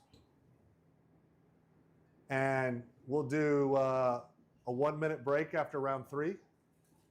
But they have to go really, really fast underwater with like 5 seconds break. I do 50 meters. No, 25. 25. عايز تموتهم. No, way too long. Way too long. عايز تذبحهم كده ولا إيه؟ Way too long. No. Way too long. Because I want to go 25 meters. I want to train a little bit farther than how far they're going to actually go underwater, which is 15 meters. use fins, huh? We use fins because usually it takes my swimmers 10 to 14 seconds with fins on, which is about double the time that it takes them to dive in the water and underwater fly kick to the surface off of the start to 15 meters. But when you start, how you can start? You start just 625 or just start to like 225 first, then you start to build up? So I build up. you So know. like I'll start out the first week, we'll go 225s freestyle, just on 30, easy swimming. 225s underwater fly kick, can you make it? On 30. Then the next week, we'll go 225 swim, 425s underwater fly kick. All right. Just make it with fins on. Yes. And then first I want them to make it. Then I want to start reducing the amount of time they have on the wall. And then I want to see, can I increase the intensity after that? هو هنا يا جماعه بيدي المدرب بيسأل على تدريب الحد النفس، فبيقول له التدريبات دي بتبقى مهمه جدا وبيفرق قوي جدا عضله القلب، فاحنا قال لك التدريبات دي انا بحب استعملها على طول 3 ايام، ممكن 3 ايام في الاسبوع، وادانا نموذج التدريب. قال لك ممكن السباح يلبس زعانف، بتبتدي بالتدرج، ويوم 2 في 25 على 30 ثانيه، سباحه سهله. بعد كده بيروح عامل 2 في 25 اندر براحه مثلا 10 ثواني. طول ما انت ماشي بقى مع الموسم بتبتدي بقى تبني، ما هو 2 4 6 لغايه بقى 8. انا كنت بحب اعمل 20 في 50 25 اندر 25 رزع انا كنت بعملها. انت عايزه يا جماعه. التدريب مش قرآن، التدريب ده حاجه ابتكار من المدرب. الفكره بس ان انت لازم تكون عارف الاساسيات اللي انت بتعملها بس، وتبتدي دايما بالتدرج. يعني انت ما تاخدش كلامه ورايح بقى سخن على العيال، يلا بينا يا اولاد 8 في 25 النهارده اندر. لا، ابتدي دايما كل حاجه لما تعرف الاطفال على حاجه ابتدي دايما بالتدرج. النهارده هنعمل 2 في 25، اليوم اللي بعد كده هعمل 4 في 25، اليوم بعد، وتراقب الاطفال، تراقبهم تشوف هل الكلام ده هم فعلا بيعملوه صح ولا غلط. وبعد كده تلعب في الراحه، يبتدي بقى ايه، يبتدي يقفل الراحه واحده واحده. Okay, so this is an example of what I would use in long course training. So if we had 20 weeks in my long course season, okay, the first 2 weeks is general fitness. Just get them back in the water, get them ready to go, okay? Then I have my mesocycles, 2 4-week cycles. All right? And my 4-week cycle, I'm going to build. And my pink sets, week 1, week 2, week 3, week 4. خد صوره يا جماعه. And بس then I أنا do it again. اللي عايز اصور على الكلام ده انا قلت له برضه يشير الملفات دي معانا، تبقى مرجع لينا الناس تشوف الشغل بتاعهم ازاي. ده الشغل بتاع 2025 اللي هو شغال بيه. So here we're doing 200s at pink in week 1. Week 3, sorry. Week 1 we're doing 200s. Week 2 we're doing 300s. But maybe I'm only doing 2,000 meters for a main set. Then the next week we're going to go 300s again, but I go up to 2,400 meters, 2,500 meters. Okay? Where the overall set time is bigger. And then I'm trying to go 400s. And then I come back down to the 200 again. And maybe I increase my overall volume of the main set. The first time I go through the first 4 weeks, it's 1,500. Or let's say, here, let's just think time. 25 minutes, 30 minutes, 35 minutes, 40 minutes. 35 minutes, 40 minutes, 45 minutes, 45 minutes. Something along those lines. That's how long the set is, and that's the distances I'm going. Because as I increase my distance, it's going to get harder. Okay? Because it's hard to swim a 400 holding 110s compared to doing a 200 holding 110s. Make sense? هو هنا بيتكلم يا جماعه ان هو الموسم بتاعه، هو كاتب لك فوق اهو، انا عندي الموسم بتاعي 19 اسبوع، وكاتب لك هم 20 اسبوع، بس في اسبوع اللي هو السبرينج بريك او عطله شم النسيم مثلا. وبعد كده عامل لك كاتب لك بقى بيتكلم اول اسبوعين ده مجرد زي اللي هو الشغل العام، التحمل العام او الاعداد العام، 8 اسابيع عباره عن شغل هوائي. هو شغال على 50 متر،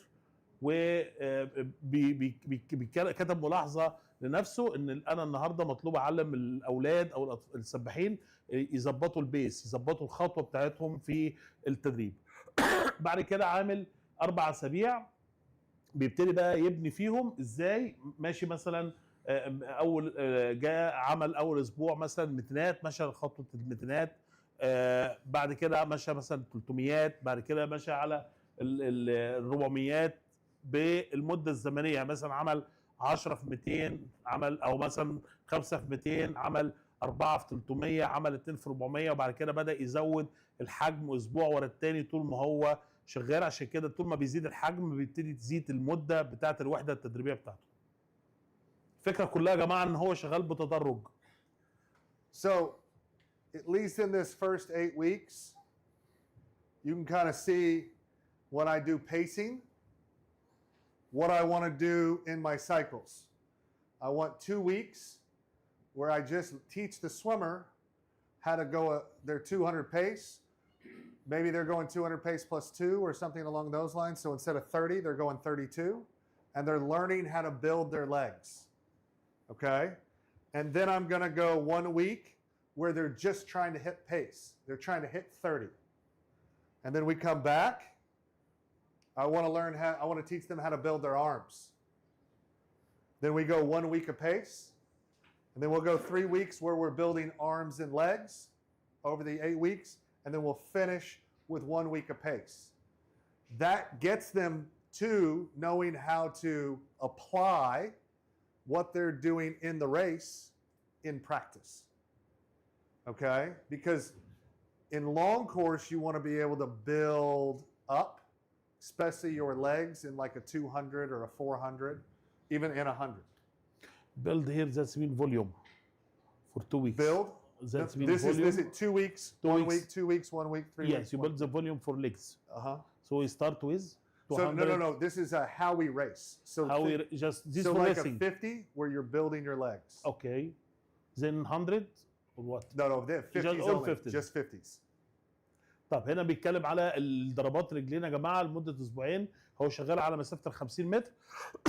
ضربات رجلين بتبقى البيسك بتاعها ماشي ازاي؟ تخلي بس السباح بيعد ضربات رجلين او بيشتغل على الساعه الخمسينات دي ماشيه ازاي؟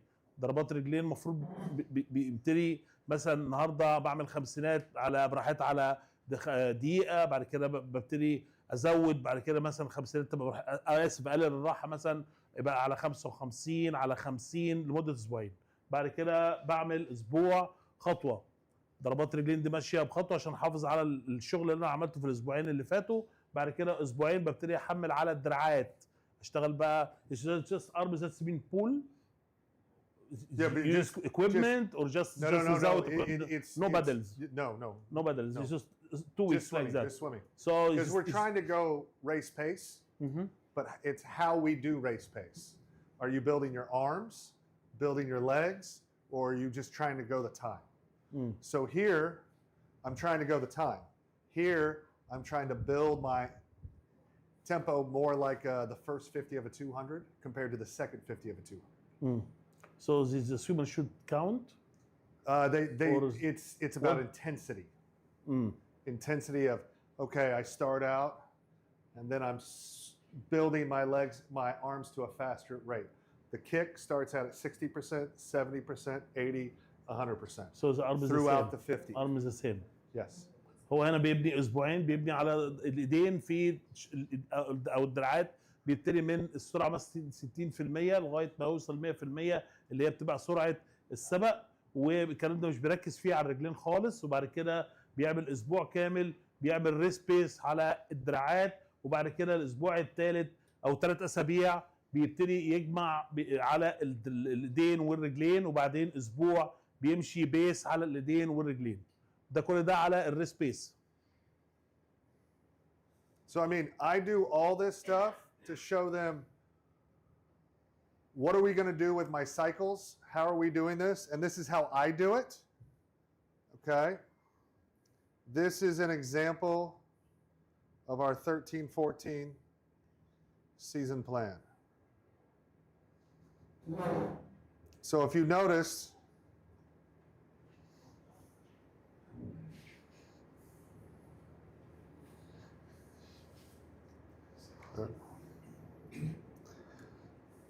so here we have 2 macro cycles, 1, 2, okay?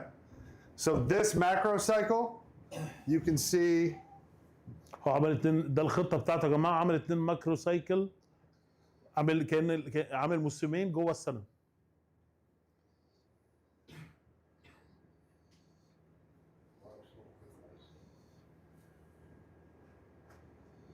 You can see how it's going to build up, and this is one of the qualifying meets that we want them to swim fast at, and then they're going to come down to the championship meet. طيب انا بطلع بالشكل ده، ايه اللي انا بيهمني في الشكل ده؟ الشكل ده انت شايف اهو طالع اهو بتدرج من اول الموسم تدرج، وبعدين راجع تاني هنا في الاسبوع رقم 13 نزل شويه بالحمل. وبعدين طلع تاني، وبعدين عمل يعني كانه بيعمل زي ميزو سايكل 4-6 اسابيع وبعدين ينزل بالحمل، 4-6 اسابيع وبعدين ينزل بالحمل، وهكذا. هو ماشي كده. ده So- فلسفته هو في الشغل. So this is the swimming volume. And then we have the training, the fitness, or the dry land. So how dry land fits with the swimming.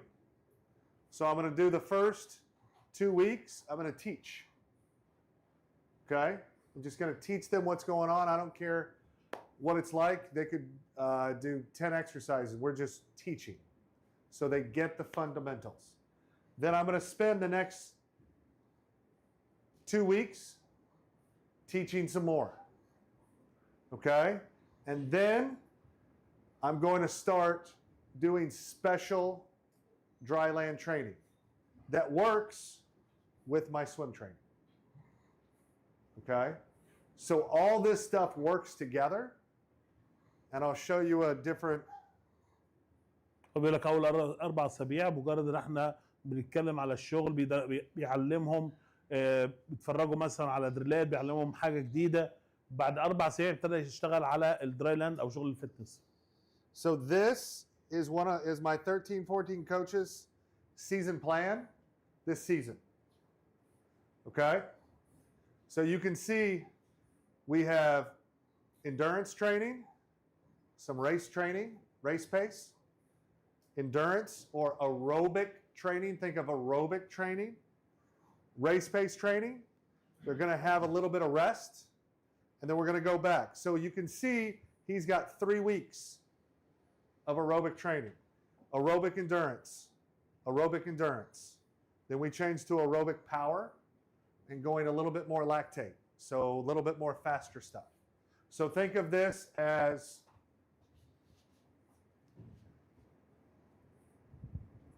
pink, red, blue, somewhere in there, okay? And then we go back to what we did here, where we're working just red, okay? So he's got a plan of how he's going to do this, all right? And you guys need to have a plan like this, okay? If that makes sense. But you can see we've broken it up into smaller focuses. Stroke focus, distance per stroke for 2 weeks. We want to count our strokes for 2 weeks. Then we want to work the tempo of the stroke. Then we want to spend 3 weeks trying to work the race strategy. So 200 pacing. Are you going to take 8 strokes in your race? You're going to take 10 strokes in your race. So let's practice that for 3 weeks. Then we're going to work on lengthening out their stroke a little bit more with distance per stroke, then working tempo, and then working race pace. Does that make sense? This is like competition phase?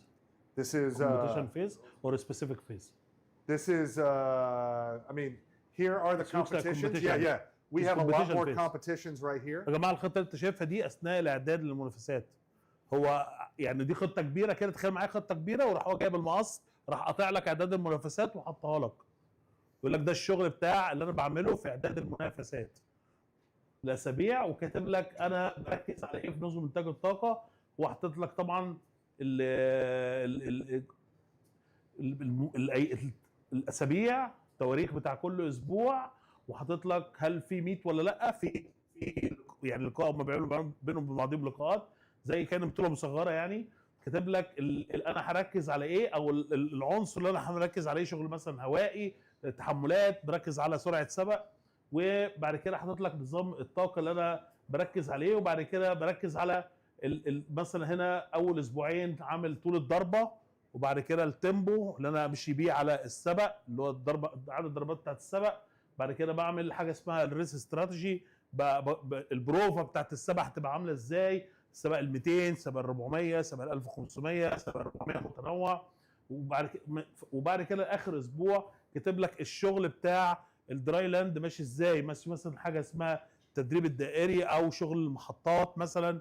كاتب لك اللي انا بعد كده ببتدي اشتغل على شغل سرعات او قوه مميزه بالسرعه، فهو هنا حاطط لك اخر صف خالص شغل الفتنس، فهو عامل خطه في وقت المنافسات ومحددها كل عنصر هو عاوز ايه بالظبط. لما يجي بقى يفتح الشغل بعد كده يبص على اليوم، اليوم مثلا عندي سبتمبر 1 سبتمبر النهارده مركز على الانديورنس، مركز اللي انا في النهارده الشغل على الديستنس بريستروك مع السباحين، الشغل مثلا الفتنس بتاعي نظام محطات. مفهوم الحته دي يا جماعه؟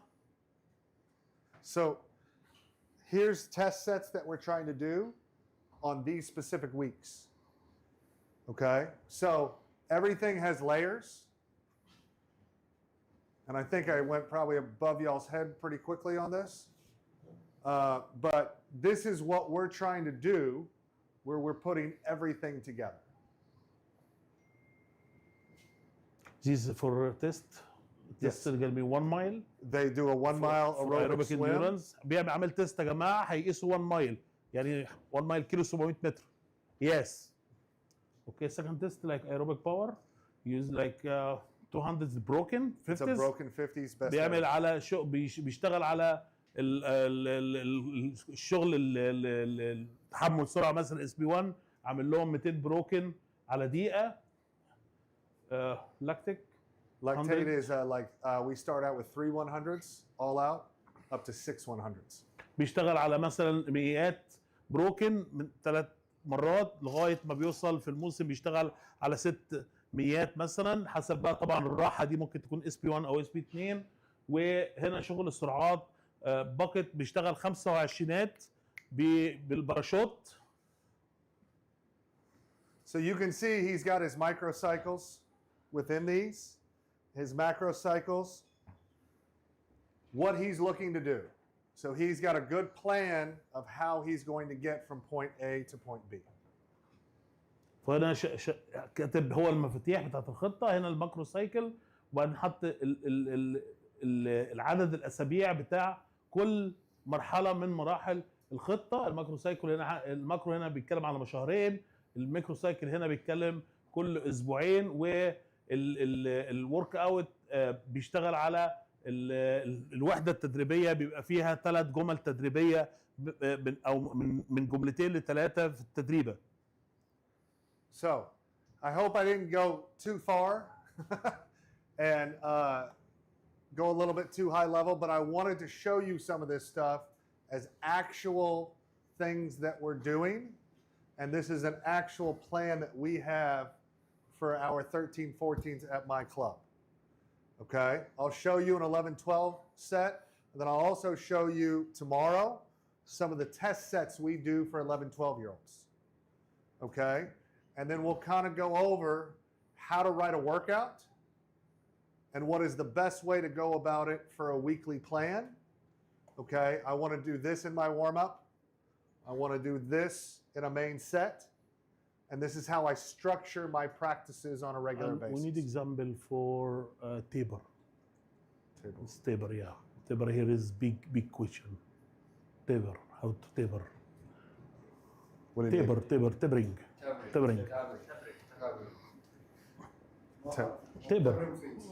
Tapering phase. After competition, it's tapering phase. Oh, yeah. Okay.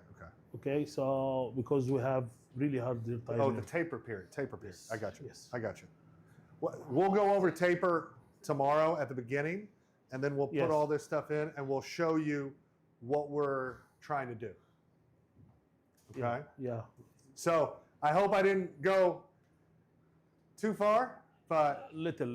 If you can do some sets from this, that's what I we'll was going to appreciate do. it, Yes. yeah. But we need for general phases and specific phase too, please. I got you. Yeah.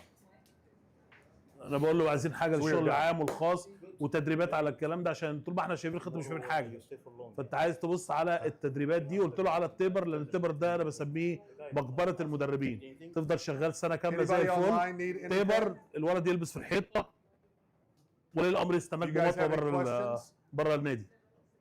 شكرا يا كباتن. بكره الساعه 5 ان شاء الله اخر يوم. طبعا بس اللي عايز يعمل انترفيو بكره برضه في تسليم شهادات، والجماعه بتوع الميديا هيجوا يعملوا انترفيوهات.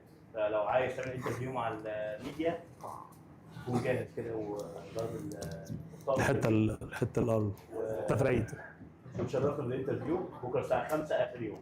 شكرا يا جماعه اللايف، لو عايزين اي سؤال ابعتوا لي على التليفون جسم معايا. شكرا. الانجليش Thank you, الانجليش everybody. بالنسبه بكره للانجليزي الساعه 5 الانجليزي انجليزي والانجليزي بقول لك ترجم سالك ترجم اخو بتكلم العربي ولا I was talking to the live guys. See you tomorrow at 5. Tomorrow last day. If you want to do the interview, just dress nice and prepare the script to speak for the interview. Tomorrow the last day will deliver the certification for everyone. Thank you very much. See you tomorrow at 5. Thank you. شكلك مش دايم. الله يعينك. يلا يا باشا.